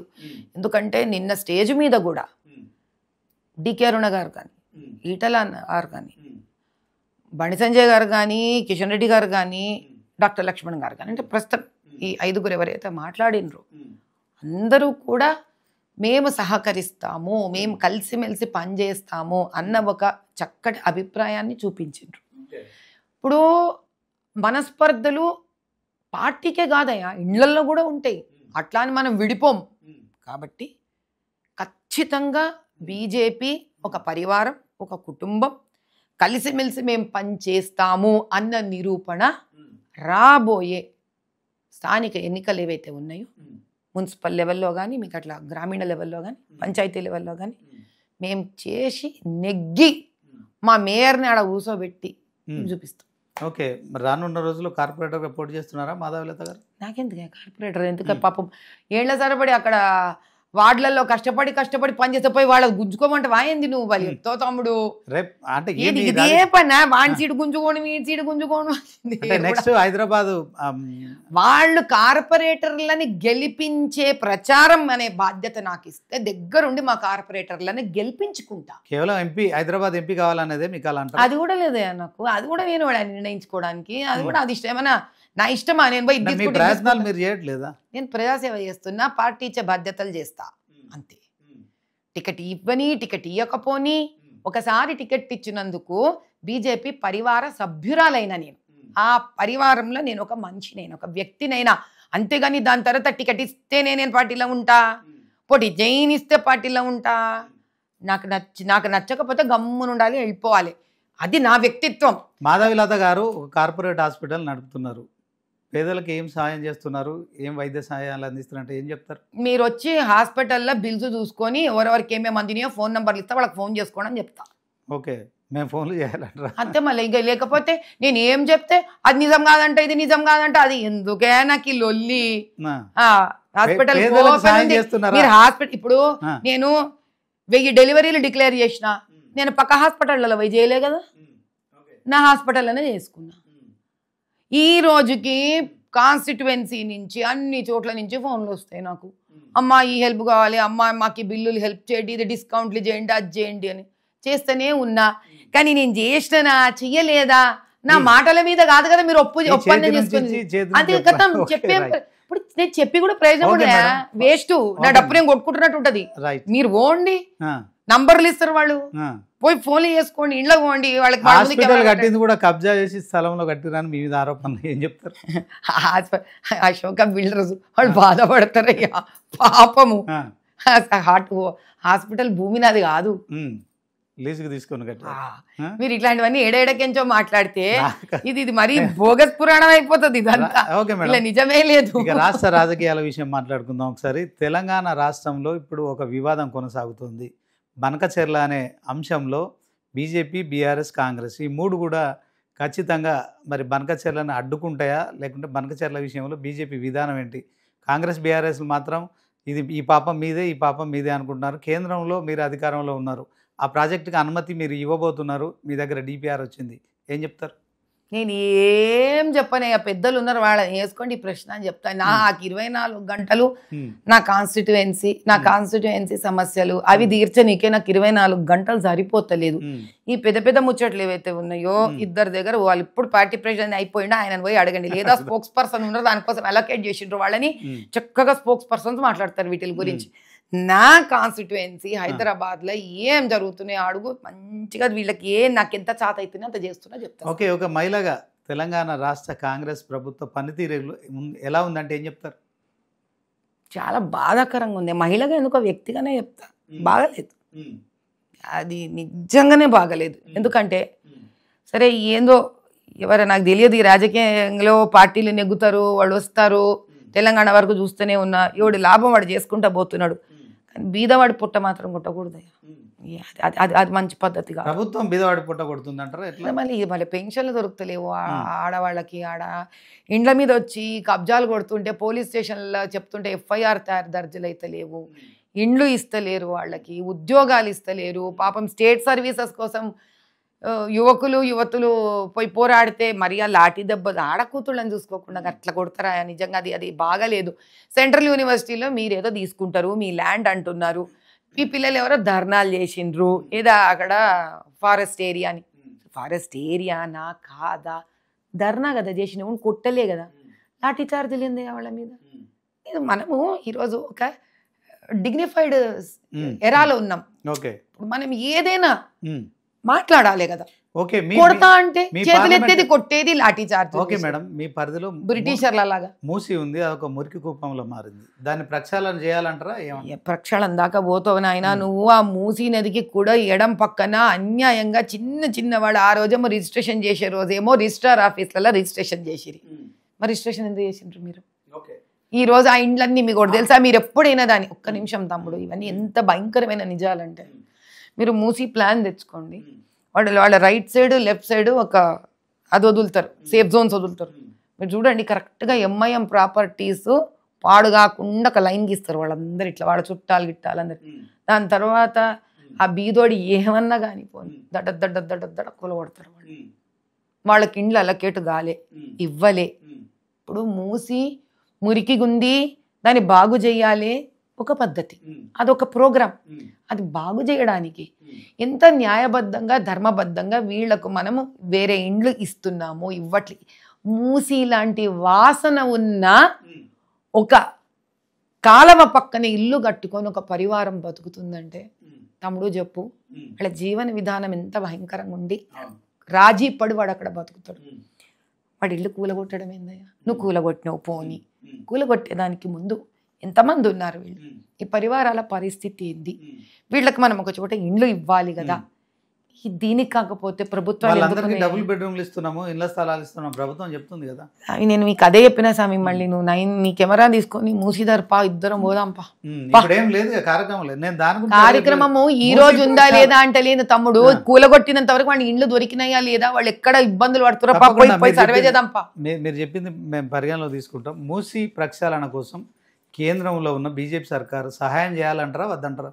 సహాయం చేయాలంటే ముందు ప్రాజెక్ట్ రిపోర్ట్ ధర్మబద్ధంగా తయారు కావాలి. ఫస్ట్ ముందు అది తయారు కానివ్వండి. ఎవరికొద్దు, బ్రహ్మాండంగా చేస్తారు ఆయన. మోదీ గారు వెనుకబడే మనిషి కాదు. దేశంలో ప్రతి భాగము ఆయన దేశమే. ఆయన దేశానికి ప్రధానమంత్రి, ఒక చిన్న స్టేట్కి ప్రధానమంత్రి కాదు ఆయన. కానీ మనం పెట్టే లిస్ట్ ఏదైతే ఉందో ఆ లిస్ట్ అంతా ధర్మబద్ధంగా ఉంది. ఆడ మనము ఎవడికి సహాయం చేస్తున్నాం, ఏం చేయదలుచుకున్నాం, ఆ ప్రాజెక్టులో పెట్టంగానే ఆడు ఏమన్నా సొత్తు కాదు, ఇట్లా డబ్బులు ఇచ్చే నీకు ప్రాజెక్టుది రిపోర్ట్ ఏదైతే పోతుందో దాంతో సర్వే అవుతుంది. ఓకే, తెలంగాణ సీఎం రేవంత్ రెడ్డి హైదరాబాదు, సికింద్రాబాద్, తర్వాత సైబరాబాద్ ఈ 3 నగరాలు నిర్మించబడ్డాయి. దీంట్లో చంద్రబాబు కావచ్చు, రాజశేఖర రెడ్డి కావచ్చు, కులీ కుతుబ్ షా ఈ 3 నగరాలు నిర్మించారు. నేను కూడా 4th సిటీ నిర్మిస్తా అని చెప్పి అంటున్నారు. దీన్ని స్వాగతిస్తారా మీరు? ముఖ్యమంత్రి చేసే పని అడ్డు ఎందుకు పడాలి? ఎవడైనా మంచి పని చేస్తే చేయనియండి. నా వ్యక్తిగతం వరకు ముఖ్యమంత్రి పనే మంచి పని చేయడం. నాకెందుకు అడ్డమైన పోవాలనా? ఎందుకు పోవాలి? పోకర్లే. దీంట్లో నిర్మించనివ్వండి. ఆయన ఏం నిర్మిస్తాడో ఉన్నగాడికే దిక్కు లేదు. నిర్మించిన 3 సిటీలను బాగు చేసుకుంటే కొత్త సిటీ నిర్మించినంత పని నాయన. ఏందంటే ఒక 4వ సిటీ పేరు చెప్పి మళ్ళీ దానికో బడ్జెట్ అని, కేంద్రం బడ్జెట్ ఇస్తలేదని బదనాం చేస్తున్నారు. బదనాం కన్నా ఇది ఒక మంచి ఇక కారణాలు ఎత్తుకుంటూ ఉంటే హాయిగా ఉంటుంది బదనాం చేయనికి. నువ్వు ముందు 3 సిటీలు అయినాయి కదా, ఈ 3 సిటీల ముందు బాధలు తగ్గించు స్వామి. కిషన్ రెడ్డి కేంద్ర మంత్రిగా తెలంగాణ రాష్ట్రానికి ఏం చేయట్లేదు, కానీ అన్నిటికీ అడ్డుపడుతున్నాడు సైంధవుడు అని చెప్పి ముఖ్యమంత్రి రేవంత్ రెడ్డి ఆరోపిస్తున్నారు. ఏం చెప్తారు? ముఖ్యమంత్రి ఇప్పుడు కాంగ్రెస్ పనే అది కదయ్యా. నువ్వు ఇజ్జేనప్పుడు ఇక కిషన్ రెడ్డి అన్నది మాత్రం వదులుతారా? రేపు పొద్దున నాకేదన్నా పదవి నన్ను కూడా ఉంటాడు రేవంత్ రెడ్డి అన్న. వదిలిపెట్టాడు స్వామి. ఎందుకు ఎవరు వదిలిపెట్టారు? వాళ్ళ పని ఇది. లేకపోతే కిషన్ రెడ్డి గారు చాలా మంచి అని అంటాడా? ఎవరు అన్నారు? నడుస్తూనే ఉంటది. సో బీజేపీ జిహెచ్ఎంసీలో అధికారంలోకి రావాలంటే మీ కార్యాచరణ ఏంటి? ఏం చేయబోతున్నారు? మరి మేయర్ పీఠం అధిష్టిస్తామని చెప్తున్నారు. దానికి మీ దగ్గర ఉన్న కార్యాచరణ ఏంటి చెప్పండి. నిన్ననే పార్టీ అధ్యక్షుడు నియామకం అయింది. అది ఆయన ఆధ్వర్యంలో. ఆయన ఏం చేయడు, ఆయన ఒక వ్యక్తి కాదు, వ్యవస్థ. ఆ వ్యవస్థలో ఏం చేస్తే బాగుంటది? అవును, దానికి కూడా వ్యవస్థకు టైం ఇవ్వండి అయ్యా. నిన్న మనిషి తయారైతే కొట్లాడిరు, హైదరాబాద్ ఎంపీగా కొట్లాడిరు, క్షేత్రస్థాయిలో సమస్యలు ఏమన్నా? నేను ఒక్కదాన్నే కాదు కదా మేయర్ని తయారు చేసేది. నా ఒక్క అంటే ఏం చేస్తే బాగుంటది బీజేపీకి హైదరాబాద్? పోయినసారి మీరు పోయినసారి వరదలు వచ్చినప్పుడు బండి పోతే బండి, ఏది పోతే అది ఇస్తామని చెప్పారు. సరే, ఒక 48 సీట్లు గెలుచుకున్నారు. కానీ ఇప్పుడు ఆ పరిస్థితులే, మీరు ఇచ్చిన హామీలు ఏమి నెరవేర్చలేదు. వై? బికాజ్ మీరు రాష్ట్రంలో అధికారంలో లేరు. రేపు పొద్దున మేయర్ పీఠం ఎట్లా అధిష్టించగలుగుతారు? తెలంగాణ ప్రజలకు ఏం చెప్తారు చెప్పండి. ఇప్పుడు ఉన్న బాధలు చాలవా? కాంగ్రెస్ అయినవి, బీఆర్ఎస్తో అయినవి. ఇప్పుడు మేము చేసేది ఏంటి అని అంటే ప్రజలలోకి పోవడం, ప్రజలకు ఇప్పుడు మేము ఎవరి వాటి వాళ్ళు బండి సంజయ్ అన్న తమ్ముడు కానివ్వండి, వాళ్ళ కిషన్ రెడ్డి అన్న కానివ్వండి, ఇటల్ అన్న కానివ్వండి, మా డికే అరుణ అక్క కానీ ఎవరెవరికి వాళ్ళు ఇది వాళ్ళు గెలిచిన వాళ్ళతో పాటు మేము ఓడిపోయిన వాళ్ళం కూడా ఓపెన్గా చెప్తున్నాం. మేము ఓడిపోయిన వాళ్ళం కూడా మా స్థానాలలో మేము పనులు చేస్తున్నాం.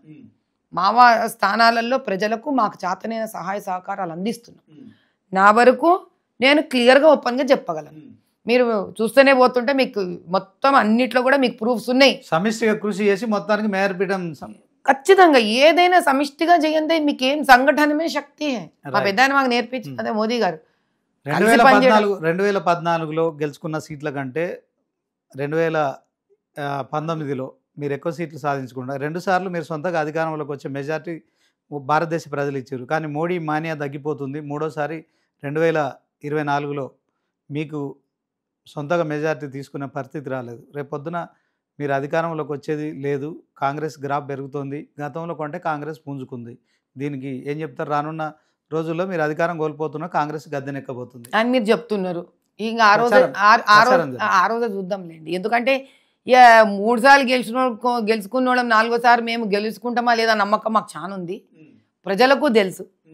ఇప్పుడు 3.5 సంవత్సరాల తర్వాత వచ్చే 4 సంవత్సరాల తర్వాత వచ్చే ఎలక్షన్స్ గురించి నేను ఇప్పటి నుంచి చెప్పే అవసరం కూడా లేదు. మొన్న పహల్గాంలో జరిగిన దాడికి మీరు గట్టిగానే ప్రతిస్పందించారు. ఓకే, ఉగ్రవాద స్థావరాల మీద దాడి చేసారు, 100 మందిని చంపామని చెప్తున్నారు. కానీ అట్ ద సేమ్ టైం పీఓకోను మనం ఆధీనంలోకి తీసుకునే టైంలో మీరు సీజ్ ఫైర్ అని ఎందుకు నిర్ణయం తీసుకోవాల్సి వచ్చింది? దీంతో దేశ ప్రజల్లో బీజేపీకి సంబంధించి పూర్తిగా వ్యతిరేకత అనేది మొదలైందనే ప్రచారం జరుగుతుంది. చూడు శ్రీనివాస్ తమ్ముడు, ఇక్కడ నువ్వు కుర్చీలో కూర్చొని, ఇక్కడ నేను కుర్చీలో కూర్చొని పిఓకే తెచ్చుకోలేదు అనేది చాలా ఈజీ.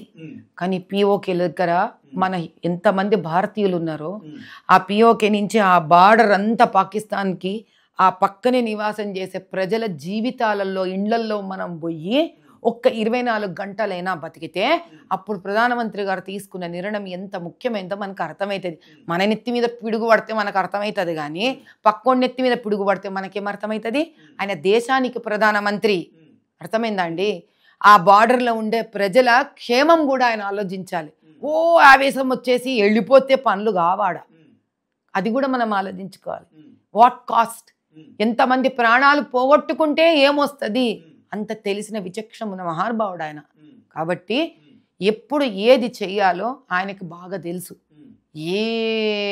ఏదైతే 10 మంది మధ్యలో ఏదైతే వాదాలు పంపిస్తుంటారో వీళ్ళు, ఏదైతే స్ప్రెడ్ చేస్తుంటారో రూమర్స్, వాళ్ళకి ఏం పని? ఈ కాలంలో అయితే విన్నా కూడా నాకైతే తెలియదు. ఆ సోషల్ మీడియా కూడా ప్రతి పెద్ద మనిషి 5-10 మందిని పెట్టుకుంటాడంట. ఇక వాళ్ళ పని ఒకటే తిట్టుడే ఇట్లాంటివి రూమర్స్ ఇచ్చుడే వాళ్ళ పని. మనుషులు ఈ మధ్య అట్లా ఆఫీసులు కూడా తెలుసుకున్నారు. అట్లా ఆఫీసులు మోదీ గారి మీద కూడా తెలుసుకొని రాస్తూనే ఉంటారు సోషల్ మీడియాలో. సోషల్ మీడియాలో రాష్ట్రం ఇంటికి పోయినారు ఎవరైనా? వాడు ఎవడు, వాడికి డబ్బులు ఎడకించి వస్తున్నాయి, వాడు ఎందుకు రాస్తున్నాడు? కాంగ్రెస్ ఆరోపిస్తోంది, రాహుల్ గాంధీ స్వయంగా అన్నారు, భారతదేశ ప్రజల ఆత్మగౌరవాన్ని తీసుకెళ్లి ట్రంప్ కాళ్ళ దగ్గర పెట్టింది మోడీ అని చెప్పి ఆరోపణలు చేస్తున్నారు. ఏం చెప్తారు? ఫస్ట్ ఆఫ్ ఆల్ నేను ఒకటే ప్రశ్న, ఆయనకు తెలుగు ఎట్లా అర్థం కాదు, కూడా ట్రాన్స్లేటర్ ఉంటే ఆయన పోయి చెప్పని. మీరు ఇందులో చెప్పండి. राहुल गांधी जी कोई भी व्यक्ति किसी भी देश में अपने ही प्रधानमंत्री के बारे में कोई दूसरा देश में जाकर जो बैठकर बात करता है ना, पहले उसका व्यक्तित्व ही खराब है. అంటే ఒక వ్యక్తి వేరే లండన్ వేరే అమెరికా దేశాలకు వెళ్ళి తన దేశ ప్రధాని మంత్రి గురించి, అంటే దేశ ప్రధానమంత్రి అంటే ఇది ప్రజాస్వామ్యం, వాళ్ళ ప్రజలు ఎన్నుకున్న వ్యక్తి, ప్రజాస్వామ్యబద్ధంగా అంతేనా? ఈ రోజుకి కూడా నేను రేవంత్ రెడ్డి గారిని అరే తురే పురే మాట్లాడా, మా రేవంత్ రెడ్డి గారు మా ముఖ్యమంత్రి గారు అంటాను. ఎందుకంటే అది ప్రజాతంత్రంలో ప్రజాస్వామ్య ప్రజలు ఆయన ఒక ముఖ్యమంత్రిని చేశారు. ఆయన ఏ పార్టీ నుండి నాకు సంబంధం లేదు, పదవి గౌరవం ఇవ్వాలి, అంతేనా? ఈ రాష్ట్రానికి ఆయన అధికారియే కదా. ఏదన్నా సమస్య ఉంటే అయ్యా రేవంత్ రెడ్డి గారు, అయ్యా ముఖ్యమంత్రి గారు అని సంబోధించడం ఒక సభ్యత. ఒక దేశ ప్రధానిగా ఆయన ఇప్పుడు సీజ్ ఫైర్ కాబట్టి దీనికన్నా ముందే పహల్గాం కన్నా ముందే ఎక్కడెక్కడెక్కడెక్కడ అంత పోయి చిల్లరగా మాట్లాడొస్తే అసలు ఏందయ్యా నీ వ్యక్తిత్వం, ఎంత అసహ్యంగా ఉంది. నీ దేశం మర్యాదే నువ్వు ఉన్నది లేని పోయి బయట పెట్టుకుంటున్నావు.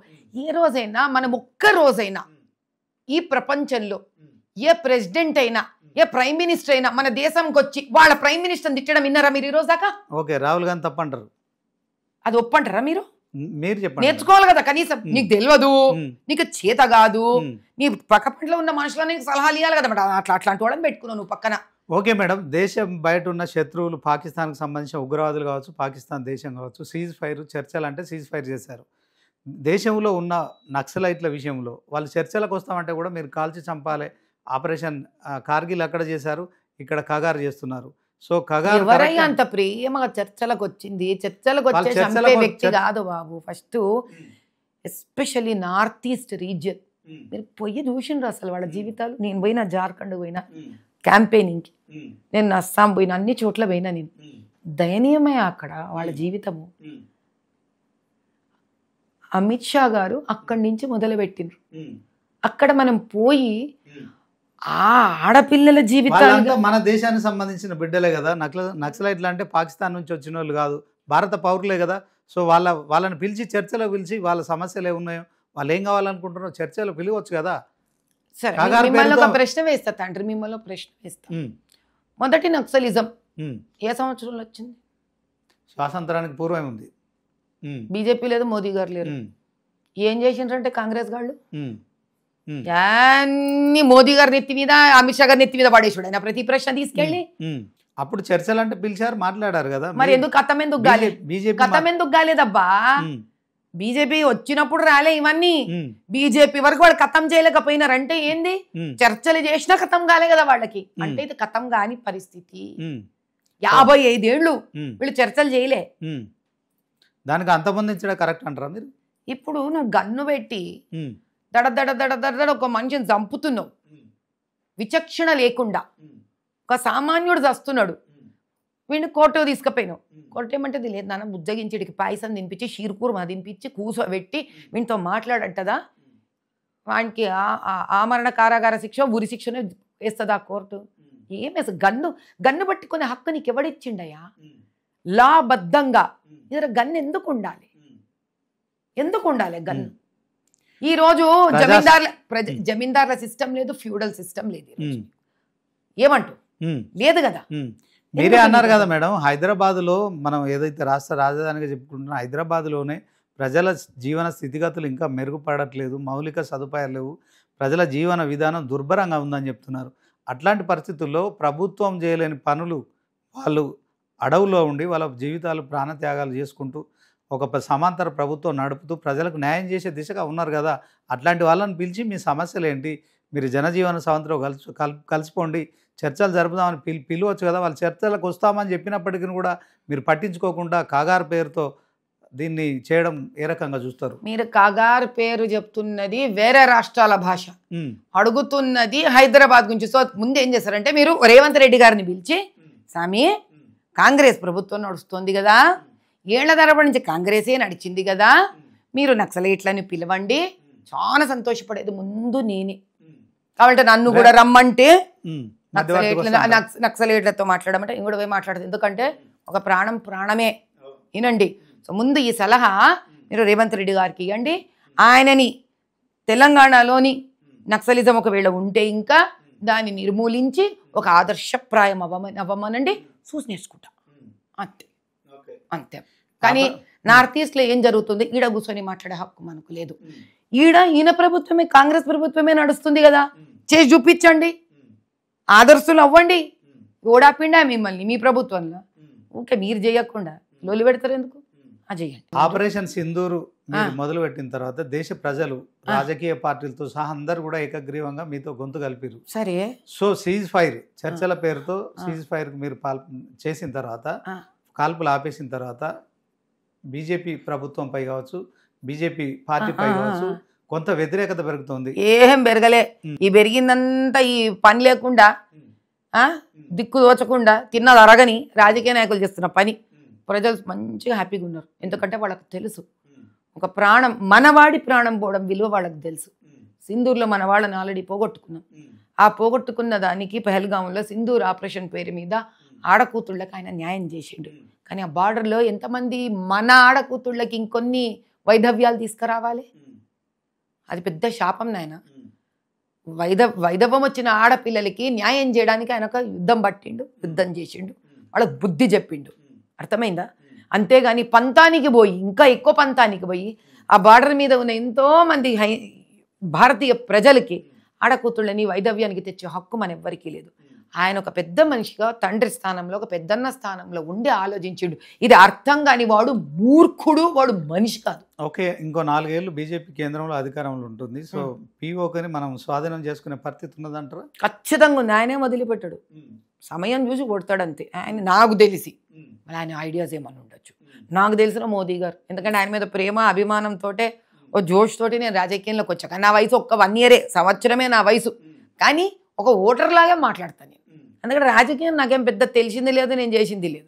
ఓటర్ లాగే మాట్లాడతా. ఖచ్చితంగా ఆయన వదిలిపెట్టాడు. ఆయనది ఏది ఉన్నా సరే భారతదేశంలో తెచ్చుకుంటాడు ఆయన వాపస్. అంతటి మనిషి ఆయన. కానీ ఆయన విచక్షణ వాడి నా అనుకున్న వాళ్ళది రక్తం చిందకుండా చెయ్యాలి, నష్టపోకుండా చెయ్యాలని శాయశక్తుల ప్రయత్నం చేస్తాడు అని నాకు అర్థమైన వ్యక్తి మోదీ గారు. ఓకే మేడం, ఫైనల్ ఒకటే క్వశ్చన్ అడుగుదాం. ఏమన్నా ఫైనల్ అయింది? ఇంకా ఫైనల్. బీజేపీ పార్టీ ఎన్ని రోజులు హిందుత్వం అనే ముసుగులో హిందువుల ఓట్ల కోసం ఆధారపడి ఉంటుంది? దేశాన్ని అభివృద్ధి చేయకుండా కేవలం ఈ మతతత్వమైన పార్టీ అని ముద్రేసుకొని ఎన్ని రోజులు ఇంకా అధికారం చెలాయిస్తారు? ఈ సెంటిమెంట్ని ఎన్ని రోజులు వాడుకుంటారంటే ఏం చెప్తారు? నాకేమన్నా మీ మతంలో ఉందా, నా మతంలో ఉందా? ముస్లింలో చెప్పబ్బా, నాకు తెలియదు, అడుగుతున్నా స్వామి. నీ మతమా నా మతమా ట్రిపుల్ తలాక్? చెప్పబ్బా, చెప్పు. మన మతమా ట్రిపుల్ తలాక్? మన మతంలో ఉందా? ఉందా? లేదు. అయిపోయి ఇక మతానికి అతీతంగా పనిచేసిండు కదా అయిపోయి. లేదు, నీకు నీ ప్రశ్నే లేదు, ఆడ లేదు, ప్రశ్న అయిపోయింది. ఇప్పటికి కూడా మీ నాయకులంతా ఇదే ఎవరయ్యా మా నాయకులు? పాపము రంజాన్ పోతుండ్రు, ఈద్ ముబారకులు చేస్తుండ్రు. 7 రోజు నేను పోయి మొహరంది ఆషుఖానాకి పోయి వచ్చిన, ఏదో ఆకుపచ్చ గాజులు ఉన్నాయి ఈడ. నేను రంజాను జులూస్లో తిండి పంచిపెట్టిన, ముస్లిం ఇళ్లలో రేషన్ పంచిపెట్టిన. ఆయన నిన్యాన్నబ్బే అల్లా పేర్లు చెప్పిండు మోదీ గారు. మీకు పట్టిందా ఇది పెద్ద ప్రాబ్లము. ఈ జర్నలిస్టులు కాదు కానీ తండ్రి ఓ దండం పెడతా స్వామి, ఇక మీరు ఇది మానేసేయండి. సగం మీరు చేస్తున్నారు లొల్లి లొల్లి లొల్లి లొల్లి చేసి. అసలు లొల్లి లేదంటారా? ఏడ ఉందబ్బా? సబ్కా సాత్ సబ్కా వికాస్. పాపం చెప్పి తిరిగిండు. ఎన్నికల ప్రచారంలో ఉన్నప్పుడు హైదరాబాద్ లో చాలా మంది ఇప్పుడు బాణం ఎత్తుతావా ఇది కొంపదీసి? మీరే అంటున్నారు కదా మేడం, అంత నాకు తెలుసు, నాకు అర్థమైపోతుంది మీరు ఏం మాట్లాడారు. లేదా అప్పుడు మిమ్మల్ని ఎంత? నాకు ఇదేంటి బాధ? మీరేదైతే ఒక ముస్లిం బురకా తీసి నేనేడ తీసిన తండ్రి? ఆమె హిందువా ముస్లిమా? హిందూ ముస్లిం గురించి మాట్లాడాలి నేను. అరే బుర్కా తీస్తే ఆమె హిందూ ఏమో అని బుర్కా తీస్తానా? ఫస్ట్ ఆఫ్ ఆల్ నేను ఆమెను ముట్టుకోలే. నాకు ఎలక్షన్ రూల్స్ తెలుసు. నేను ఫస్ట్ ఆమె టచ్ కూడా చేయలే, స్త్రీ అయినా కూడా టచ్ చేయలే. ఆమెను ఒకటే అడిగిన. నాకు ఆడ డౌట్ వచ్చింది. ఆధార్ కార్డు చూస్తే అది నకిలీ ఆధార్ కార్డు అర్థమైపోయింది నాకు ఆడనే. ఓటర్ ఐడి ఎందుకంటే దానికి 6 నెలల సంధి ఈ హోంవర్క్ చేసిన తల నిండా పిక్చర్. సోషల్ మీడియాలో మీ మీద చాలా ట్రోలింగ్ జరిగింది. బట్ ట్రోలింగ్ చేయడం ఏం కష్టమయ్యా? ఎంఐఎం ఆఫీసు ఓ 100 మంది కూర్చొని ఉంటారు ట్రోల్ చేయడానికి. అది ఏం పెద్ద కష్టం స్వామి? అంతేనా? నా ఓడడానికి రాదు కానీ ఇక పని చేయడానికి ప్రతి ఆఫీసు పెట్టుకుని ఉంటారు ట్రోలింగ్. మహిళ గీళ కాదబ్బా. మీకు నేను దాని FIR కాపీ పంపిస్తా సింపుల్ గా. ఎంత లొల్లి ఎందుకు? ఖతం చేసేసేయండి మీరే లొల్లి. నేను ఆ FIR కాపీ పంపిస్తా, దాంట్లో ఆ ఓటర్ ఐడి రౌండ్ చేసి పంపిస్తా. నేను ఎలక్షన్ కమిషన్కి సబ్మిట్ చేసిన ఫేక్ ఓటర్ ఐడీస్ది పంపిస్తా. ఈ నంబర్ ఆడ రౌండ్ చేసి పంపిస్తా. ఇంక అప్పుడు మీరు చెప్పండి, ఆమె ఓటరా బురకా వేసుకున్న మోసమా? అది అడిగినందుకు నా మీద FIR? ఇట్లా మీరు జర్నలిస్టులు ప్రతిసారి బురికెత్తినవమ్మా అంటారా? ఒక్కసారికి తేలిపోతుంది. రైట్. ఓకే మేడం, గ్రేటర్ హైదరాబాద్లో 150 డివిజన్లు ఉంటే మీరు ఎన్ని స్థానాల్లో గెలిచారో ఎంఐఎం కూడా అన్ని స్థానాల్లోనే గెలిచింది. సో ఇప్పుడు మీరు ఏదైతే బోగస్ ఓటర్లు అని ఆరోపిస్తున్నారు కదా, ఇక ముందు ఈ బోగస్ ఓటర్ల విషయంలో ముస్లిం ఏదైతే డివిజన్లు ఉన్నాయో వాటిలో ఏం చేయబోతున్నారు, మీరు ఏం ఫిర్యాదు చేయబోతున్నారు, మీ కార్యాచరణ ఏంటి చెప్పండి. మా పార్టీ అధ్యక్షులు పిలుస్తారు, మాకు కార్యాచరణ ఇస్తారు, అప్పుడు మీకు ఇన్ఫార్మ్ చేస్తాం, మళ్ళీ ఇంటర్వ్యూ చేయండి, మా కార్యాచరణ మీకు చెప్తాం. ఓకే, అంటే ఈ బోగస్ ఓటర్ల విషయంలో మీకు న్యాయం జరుగుద్ది ఖచ్చితంగా, ఓటర్లు మాత్రమే, నిజమైన ఓటర్లు మాత్రమే ఓటే. కాంగ్రెస్ ఉన్నంత వరకు, బీఆర్ఎస్లు కాంగ్రెస్లు ఉన్నంత వరకు మళ్ళీ ఈ బోగస్ ఓట్లు ఎట్లా హ్యాండిల్ అవుతాయి అనేది మాత్రం ఇంకా మా అధిష్టానం కూర్చొని ఆలోచిస్తుందని నేను ఖచ్చితంగా, ఎందుకంటే ఇంకా ఏదో ఒక చోట దీనికి ఒక అంతం ఇవ్వాలి కదా నాయన. ఎందుకంటే ఇది ప్రజాస్వామ్యంలో ఒక కాన్స్టిట్యూషన్ రాజ్యాంగం పరంగా జరగవలసిన ఒక న్యాయబద్ధమైన ఎలక్షన్స్ ఎన్నికలు జరగకపోతే నష్టము రాజకీయ పార్టీకి కాదు, ప్రజలకు. ఆ ప్రజలకు మేము న్యాయం ఇవ్వాలంటే ఫస్ట్ ఇవన్నిటిని తొలగించుకోవాల్సి వస్తుంది. కాబట్టి దీని పట్ల ఎట్లా అధిష్టానం కానీ ఇక్కడ పార్టీ పెద్దలు కానీ ఏమి నిర్ణయం తీసుకొని కార్యాచరణలో నాకేం బాధ్యత ఇస్తారు. ఓకే, గ్రేటర్ పరిధిలో బీజేపీ నుంచి ఒక రాజాసింగ్ ఉన్నారు ఏదైతే ఎమ్మెల్యేగా. సో ఓవరాల్గా 25-26 నియోజకవర్గాల్లో ఎంఐఎం పార్టీ కూడా 7 అసెంబ్లీ దాంట్లో ఉంది. తర్వాత బీఆర్ఎస్ బలంగా ఉంది, సుమారు 15 మంది ఎమ్మెల్యేలు వాళ్ళకు ఉన్నారు. సో కాంగ్రెస్ సంబంధించి 2 ఉన్నారు. సో ఇదంతా ఎమ్మెల్యేల బలం. రేపు పొద్దున 150 డివిజన్లలో బీజేపీ మీరు మేయర్ అవుతారు అంటున్నారు. మీకున్న క్యాల్కులేషన్స్ ఏంటి చెప్పండి.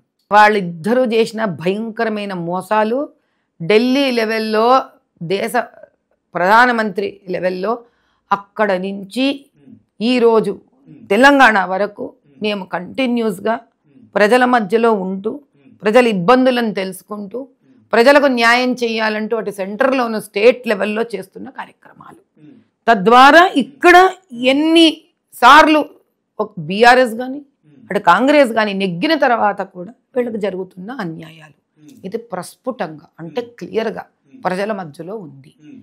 దీన్ని మళ్ళీ ప్రజల మధ్యలోకి తీసుకొని వెళ్ళడం, మేము చేయగలిగిన సహాయం చేస్తూనే ఉన్నాం, ఇంకా ఏమి చెయ్యగలమో వాళ్ళకు చెప్పడం. ఏదైనా స్పెషల్ ప్యాకేజ్ కనుక మీరు హైదరాబాద్కు ప్రకటించకుంటే ఖచ్చితంగా బీజేపీ నుంచి మేయర్ అయితే కాని పరిస్థితి ఉంది. సో దాంట్లో కాంగ్రెస్ బీఆర్ఎస్ గట్టిగా పోటీ పడుతున్నాయి. మీ సలహా మేము అధ్యక్షులకు చెప్తాం. 99 టీవీ వాళ్ళు చెప్పిండ్రు సారి ఇట్లా ఒకటి ఏదన్నా మీరు గట్టిగా ఇవ్వాలండి అన్నారు. ప్రజల సలహా, మరి జర్నలిస్ట్ గారు మంచి సలహానే కదా ప్రధానమంత్రికి, వీళ్ళకి మీరు చెప్పుకోవాలి కదా. మీరు ఎన్నికల సమయంలో మనం ఇచ్చిన శ్రీనివాస్ గారు మీకు అర్థమైతే లేదు, మీరు మీరు చెప్పాలంటుండ్రు, నేనేం చెప్తా, నేను చెప్పమని నాకు చెప్తుండ్రా లేదా మీరు, నేను అదే తీసుకెళ్ళి చెప్తా. అబ్బా నేను జూనియర్ అరే మంచి సలహా ఇచ్చినప్పుడు ఎందుకు చెప్పకూడదు? మీరు మంచి సలహానే కానీ ఇస్తున్నారు. అమ్మా వాళ్ళకి ఏదైనా వాగ్దానం చేయమని చెప్పండి, చెప్తేనన్నా గెలుస్తారు ఈసారి. మీరు మంచి సలహా, ఒక శ్రేయోభిలాష్గా మీరు సలహా ఇస్తుండ్రు. నేనేం చేస్తాను, నేను జూనియర్ మోస్ట్ అయ్యా, నేను తీసుకెళ్లి పెద్దలకు చెప్తా ఇట్లా ఒక సలహా వస్తుంది, దయచేసి మీరు ఏమన్నా ఆలోచిస్తారేమో ఆలోచించండి మాట. మీకు అనిపించట్లేదా మేడం ఏదన్నా ఒకటి హైదరాబాద్లో మీరు ఏదో మిరాకిల్ చేయకుండా తప్ప మేయర్ గెలిచే పరిస్థితి లేదు? మిరాకుల్ అంటే మన దేవుడు దిగి రావాలి, మిరాకుళ్ళ మాట మాట్లాడాలి. ప్రజలకు సంబంధించిన అంశంలో మీరు పోయినసారి మిరాకిల్ చేసిర్రు, వరదలు వచ్చినప్పుడు మీరు చేసిన హామీలు ఏవి? వరదలు వచ్చి మేము గెలిస్తే మనం ఇయ్యగలం నాయన, గెలిస్తేనే కదా. ఇప్పుడు ఈసారి అందుకే వాళ్ళు ఏం చేసిండ్రు, గెలిచిన వాళ్ళు ఏమి ఇచ్చిండ్రో వాళ్ళు చూసిండ్రు. వాళ్ళు ఏమి ఇవ్వకుండా నితిన్ టోపీ పెట్టిండ్రు, రకరకాల ప్రదేశాల టోపీలు పెట్టేసిండ్రు వీళ్ళకి. కాబట్టి ప్రజలకు ఈరోజు క్లియర్గా అర్థమైపోయింది. ఎందుకు ఎంత దూరం వరకు అనుకో, నేనే పోరాడుతున్నా ప్రజావాణి కలెక్టర్ అంటూ, ఎండోమెంట్స్ అంటూ, దాని తర్వాత ఇప్పుడు రేపు జిహెచ్ఎంసి రకరకాల పోయి పోరాడుతున్నా నేనే. కాబట్టి ప్రజల మధ్యలో నిలబడి ప్రజలతో కలిసి పోరాడుతున్నా. కాబట్టి వాళ్ళ దయనీయ స్థితి, వాళ్ళు నిజంగా ఎంత దుర్భరంగా ఉన్నారో ఇది చాలా క్లియర్గా ఉంది. ఇది మేమిచ్చిన దుర్భర స్థితి కాదు వాళ్ళకు, క్లియర్ మేమిచ్చిన దుర్భర స్థితి కాదు. ఎవరెవరు ఇచ్చిండ్రో వాళ్ళకి తెలుసు, మేమేమో వాళ్ళ కోసం పోరాడుతున్నాం. సో పోరాడే వాళ్ళు ఎవరు, దుర్భర స్థితి ఇచ్చే వాళ్ళు ఎవరు, ఈ రోజు ప్రజలకు క్లారిటీ ఉంది. మేము కొత్త వాగ్దానాలు ఏదో పెద్ద పెద్దవి చెయ్యక్కర్లే, వాళ్ళతో నిలబడతాం, బతికినా సచ్చినా ప్రజల కోసం నిలబడతాం, ప్రజలతో నిలబడి పోరాడతాం న్యాయం కోసం అని ప్రజలు తెలుసుకున్నారు బీజేపీ పార్టీ గురించి. వాళ్ళు ఇస్తారు ఓట్లు. ఓకే మేడం, రాష్ట్రంలో ఇప్పుడు ఒక 2-3 అంశాల విషయంలో బాగా సీరియస్గా కాంగ్రెస్ బీఆర్ఎస్ ఒక టెలిఫోన్ ట్యాపింగ్ కావచ్చు, కాళేశ్వరం ఇష్యూ కావచ్చు, సో వీటిలలో బీజేపీ స్టాండ్ ఎట్లుంటుంది మీరేం చెప్తారు? అంటే పవర్లో వచ్చినాకనా ఇప్పుడు కాళేశ్వరం ఎట్లాగూ మన రేవంత్ రెడ్డి గారు బాధ్యత, కుర్చీ మీద కూర్చుండు కదా ఆయన. Judicial ఫోన్ ట్యాపింగ్ inquiry కానీ నడుస్తుంది. ఏం జ్యుడిషియల్ ఆయన సొంత ఇలాకాల మనుషులను పెట్టుకుంటే అట్లా కాదు కదా. అది ఫోన్ ట్యాపింగ్ కూడా ఇన్వాల్వ్ అయిందో పోలీస్ ఆఫీసర్, మళ్ళీ కేసు డీల్ చేస్తుంది ఎవరు, వాళ్ళేనా? అట్లా కాదు కదా. మీరు బయట థర్డ్ పార్టీకి ఇవ్వాలి కదా, ఇచ్చినాడు న్యాయం జరుగుతుంది. అంటే దీని అర్థమైంది. ఇప్పుడు అంతా తూతూ మాత్రమే అంటారా? నేను అవన్నీ అబ్బా, నేను నిజాలు మాత్రమే మాట్లాడతా. తూతు మంత్రమే కదా, మీరు ప్రజలు నిర్ణయించుకోండి, నేనెవరు చెప్పడానికి. ఇప్పుడు ఫోన్ ట్యాపింగ్ లో మీరు కూడా టెలిఫోన్ ట్యాపింగ్ చేసిర్రు, ఇంకా మీరేం మాట్లాడతారు? ఇవన్నీ ఊకే కాదు కాదు, ఇవన్నీ ఊకే జరగని వాళ్ళు చెప్పిండ్రు మాకు టెలిఫోన్ ట్యాపింగ్ చేసేంత కర్మ లేదబ్బా, మాకు అంత అవసరం లేదు. బీజేపీకి అంత బాధలు లేవు, అంత అవసరాలు లేవు. ఫైనల్ ఒకటి చెప్పండి, ఆంధ్రాకు జరిగిన న్యాయం తెలంగాణకు జరుగుతుందా? బడ్జెట్ విషయంలో కావచ్చు, అభివృద్ధి విషయంలో చెప్పండి. తెలంగాణలోని ముఖ్యమంత్రి గారు క్లియర్గా ఉండి దాచుమూచులు చేసుకోకుండా ఇచ్చిన బడ్జెట్ న్యాయంగా ధర్మబద్ధంగా ఎంతెంత కోట్ల రూపాయలు తెచ్చిండో ఒక్కసారి ఒక్క ప్రెస్ మీట్ పెట్టి ఇన్ని కోట్లు ఈ రంగాలలో ఇండ్లు కానీ వైద్యం కానీ ఎవరి డబ్బులు ఎవరి కోసం పంపిస్తున్నాం నాయన? ప్రజల డబ్బులు ప్రజలకు పంపిస్తుంది సెంటరు. నువ్వు ప్రజల డబ్బులు తెచ్చుకుని ప్రజలకు ఇస్తున్నానని ఒక్కరోజు కూడా అసలు నోటి నుంచి రూపాయే రాలేదంటే ఆడనే అబద్ధం కదా అబ్బా. Right, okay madam. మళ్ళీ అబద్ధాన్ని ఎంకరేజ్ చేయడానికి డబ్బు ఇస్తుండలేం కదా. ఓకే, హైదరాబాద్ ఇచ్చిన కాడికే దిక్కు లేదు గతి లేదు. ఇప్పుడు ఇంకా డబ్బులు ఇస్తూనే ఉన్నారు వాళ్ళు, ఇచ్చిన కాడికి చూపివా. ఓకే మేడం, ఇప్పుడు హైదరాబాద్ ఎంపీగా పోటీ చేశారు మీరు, అక్కడ ప్రజలతో కొంత అనుబంధం అయితే 1 year నుంచి అయితే మీరు మెయింటైన్ చేస్తున్నారు. సో ఈ జిహెచ్ఎంసీ ఎన్నికల్లో అక్కడ గెలుపొందాలంటే బీజేపీ ఏం చేస్తే గెలుస్తా అనుకుంటున్నారు? వాళ్ళకి ఏం చేయాలి? మీరు అంటున్నారు ఆల్రెడీ హైదరాబాద్ పేరుకు మాత్రమే, కానీ అక్కడ ప్రజల జీవన పరిస్థితి దుర్భరంగా ఉన్నాయండి. చాలా మంచి ప్రశ్న ఇది. సౌత్ జోన్ జిహెచ్ఎంసీలో ఒకవేళ మీరు మున్సిపల్ కార్పొరేషన్ బడ్జెట్ చూస్తే నాయన అన్నిటికన్నా ఎక్కువ అలొకేట్ అయ్యేది సౌత్ జోన్కి. అంటే మైలాక్ మున్సిపల్ బడ్జెట్ అలొకేట్ అయ్యేది. ఎడబోతుంది బడ్జెట్. లైట్ పోల్స్ అంటారు, పేపర్ మీద ఉంటే ఆడ ఉండవు. డ్రైనేజ్ లైన్స్ అంటారు, పేపర్ మీద ఉంటే ఆడేమో భయంకరంగా ఉంటుంది. జిహెచ్ఎంసీ డబ్బు అంటారు, ఎప్పుడు చెత్త, ఎంత భయంకరంగా రోగాలు అక్కడ భయంకర మామూలుగా కూడా లేదు అక్కడ. ఇది కాక రోడ్లు అంటారు, ఏషియన్ రోడ్డు వేస్తారని ఆయన, ఏషియన్ రోడ్డు వేస్తారు. దేవుడా, ఎందుకు గుతవుతారో ఎందుకు వేస్తారో, వేసిన పైప్ లైన్లు వేసిన చోటే మళ్ళీ వేస్తారు. అంటే దీని అర్థం ఏంటంటే బడ్జెట్ అలొకేషన్ హైయెస్ట్ సౌత్ జోన్కి. అండ్ వర్క్ వచ్చి చూస్తే రిజిస్టర్లలో ఉంటుంది, నీకు ప్రాక్టికల్గా పోయి నువ్వు ఫీల్డ్ వర్క్ చేస్తే ఏముండదు. ఏ కార్పొరేటర్ ఇంటికో ఏ ఎమ్మెల్యే ఇంటికో పోయి ఆ ఇంత మెయిన్ రోడ్ నుంచి వాళ్ళ ఇంటి వరకు రోడ్డు మంచి తార్ రోడ్డు ఉంటుంది. ఒక్కసారి కాదు గల్లీలు తిరిగి చూసినా. అక్కడ వాళ్ళ జీవితాలు బాగుపడాలి, వాళ్ళకి రోడ్లు కానీ స్కూళ్ళు కానీ లైట్స్ కానీ. బహదూర్పురాలో ఎన్ని సందులు. ఈ ఎలక్షన్ చెప్తలేను, దాని ముందే ఒక మహాయజ్ఞం చేసిండే, భారత భాగ్య సమృద్ధి యజ్ఞం, నగర సంకీర్తన చేసిన ఆయన. నేను ప్రతి వీధిలో పోయి చేసిన నగర సంకీర్తన.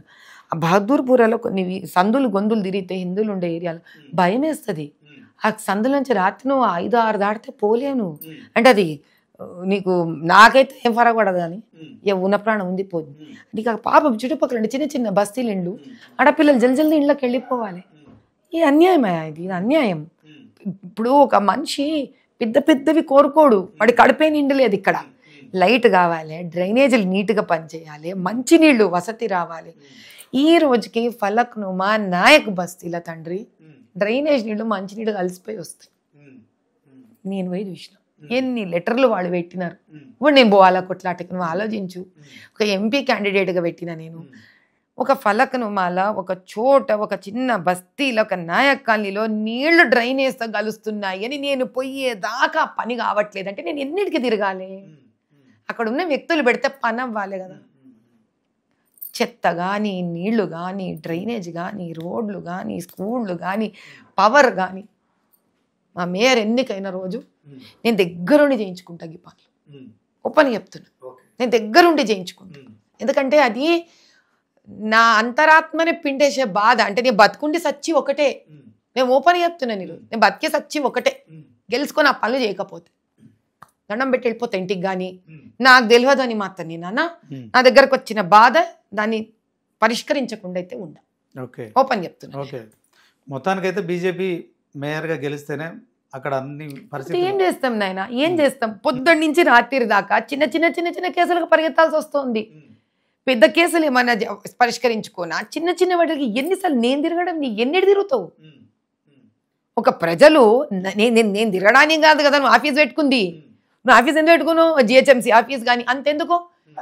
మల్కాజిగిరిలో కూడా అంతే. ఓల్డ్ వాళ్ళ ఓ కాలం పూర్వం కాలంలో రెడ్లు పాపము 4 ఎకరాలు ఇచ్చిండ్రా హిందూ శ్మశానానికి. కబ్జా కొడుతున్నారు జిహెచ్ఎంసీ వాళ్ళు. కానీ తిరుగుతున్నారు. ఎంపీ గారు రావాలి, ఆయన ధర్నా కూర్చోవడమో, ఆయన వచ్చు. ఏంది ఇదా? అంటే ఎంపీ గారు ఇప్పుడు అక్కడ అందుబాటులో ఉండట్లేదు. ఎందుకు లేదు, ఆయనే చేస్తుండ పని. ఆయనే సాల్వ్ చేసుకుంటుంది. ఈటల రాజేందర్ గారే సాల్వ్ చేసుకుంటుంది. ఇక మేమందరం కలిసి ఆయనకు సహాయపడతాం. ఎందుకంటే ఐకమత్యంతో చేసుకుంటాం బీజేపీలో. ఏది ఇది అసదుద్దీన్ గారు ఏం చేయట్లేదా? ఆయన తింటారు. ఆయనకే కదా వచ్చేది సౌత్ జోన్ నుంచి. ఆ బుక్కులన్నీ బయటికి తీయండి, మీకు తెలుస్తుంది. అవినీతి జరుగుతుందంటారా? అవినీతి మీరు బుక్కులు తీయాలబ్బా. నా బోటు వాళ్ళని అడిగి కూడా వేస్ట్. మీరు ఒక కెమెరా పట్టాలి, సందులు గొంతులు తిరగాలి. చూడండి ఈసారి సౌత్ జోన్కి ఎంత అలకేట్ అయ్యింది, రిజిస్టర్లో ఎన్ని లైట్లు, రోడ్లు, డ్రైనేజీలు పేర్లు రాసిండ్రు. ఆ ఏరియాలో అక్కడ పని జరిగిందా జరగలేదా ఫినిష్డ్. అంటే కేవలం రికార్డులలో ఉంటున్నాయి అంతే, రికార్డుల పేజీల మీద ఉంటాయి. ప్రధాన ప్రతిపక్షానికి సంబంధించిన పార్టీగా మీరు జిహెచ్ఎంసీలో ఉన్నారు. మరి వీటిపైన మీరు ఫిర్యాదులు చేశారు. అక్కడ జిహెచ్ఎంసీ కమిషనర్ ఉంటారు, జరుగుతూనే ఉన్నాయి, ధర్నాలు జరుగుతున్నాయి, అన్ని జరుగుతున్నాయి. పరిష్కారం దేనికంటే తెగించాలి. ఎంత తెగించాలంటే ఎన్నిటికి తెగిస్తావు? మనిషి జీవిత కాలంలో కూడా నీకు అంత టైం ఉండాలి కదా.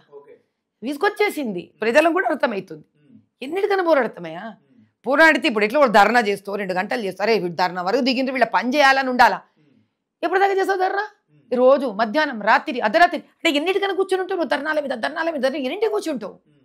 అంటే మా పని అప్లికేషన్ ఇస్తే 2 సార్లు తిరిగి, 3 సార్లు తిరిగి, 4 సార్లు తిరిగి, కార్పొరేటర్ తిరిగి, అక్కడ మండల అధ్యక్షుడు, బీజేపీ మండల అధ్యక్షుడు తిరిగి, జిల్లా అధ్యక్షుడు తిరిగి, ఆ తర్వాత ధర్నా. ఈడనాయన ఎండేది దీనికి.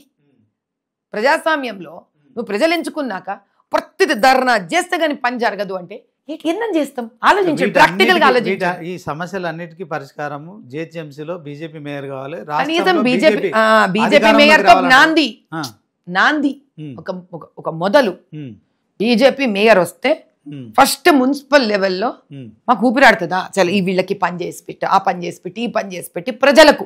సో ప్రజలకు ఇప్పుడు ఏం తెలియాలంటే మనము మన బీజేపీ మేయర్ ఎంచుకొని ఒక అవకాశం ఇచ్చి ఈ మన జీవితాలు ఎట్లున్నాయో తెలుసుకోవాలి అని ఒకటి మొదలు పెడితే 3.5 ఏళ్లలో రాష్ట్రాన్ని ఎట్లా మారుస్తామో వాళ్ళకే తెలిసిపోతుంది. ఓకే, అంటే జిహెచ్ఎంసీ మోడల్ మీరు ఎగ్జాక్ట్లీ జిహెచ్ఎంసీని ఒక మోడల్ కింద రిఫరెండంగా భావించవచ్చా మనం జిహెచ్ఎంసీ ఎన్నికల్ని? ఓ రకంగా దీన్ని బట్టి చూపించేస్తాం కదా మేము. సెమీఫైనల్ ఎగ్జాక్ట్ దీన్ని బట్టి మేము ఎట్లా ఈ రాష్ట్రాన్ని ముందుకు తీసుకుపోతాం అనేది ప్రజలకి ప్రూవ్ అయిపోతుంది కదా. సింపుల్. ఆ ధైర్యం ఉండాలి కదా. మేము ధైర్యం ఉంది, మేము వస్తాం, మేము మిమ్మల్ని బాగుపరుస్తాం. మేయర్ అవుతారంటారా బీజేపీ? ఖచ్చితంగా అవుతుంది, ఖచ్చితంగా మేయర్ అవుతారు. కాకుంటే మీరు, నేను అసలు నెగిటివ్ మాటలు మాట్లాడబ్బా. కాకుంటే మీరు 28లో కూడా రాష్ట్రంలో అధికారంకి వచ్చేది లేదు, అంతే కదా? అసలు మీరు నెగిటివ్ గా మాట్లాడుతున్నారు. నేను ఇందాకనే రెఫరెండం అన్నాను. జిహెచ్ఎంసీలో బీజేపీ మేయర్ కాకుంటే రేపు పొద్దున రాష్ట్రంలో బీజేపీ 2028లో కూడా అధికారంలోకి రాదు.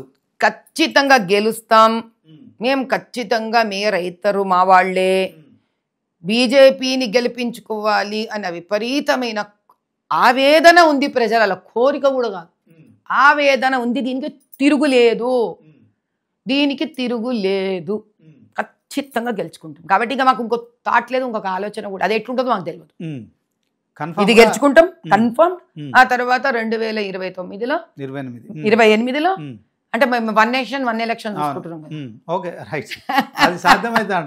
మళ్ళీ మనం దాని గురించి మొదలు పెట్టకు, తండ్రి నీకు దండం పెడతా. అది ఇంకో రోజు అవుతుంది. ఇప్పుడు నాకు 28 అసెంబ్లీ ఎన్నికల్లో బీజేపీ అధికారంలోకి వస్తాం. మేము రాష్ట్రానికి కూడా ఓ బంగారు తెలంగాణ అని చేసి 50 ఏళ్లలో జరగంది చేసి చూపిస్తాం. ఓకే, థ్యాంక్ యూ మేడం, మీ విలువైన సమయాన్ని మా కోసం కేటాయించారు.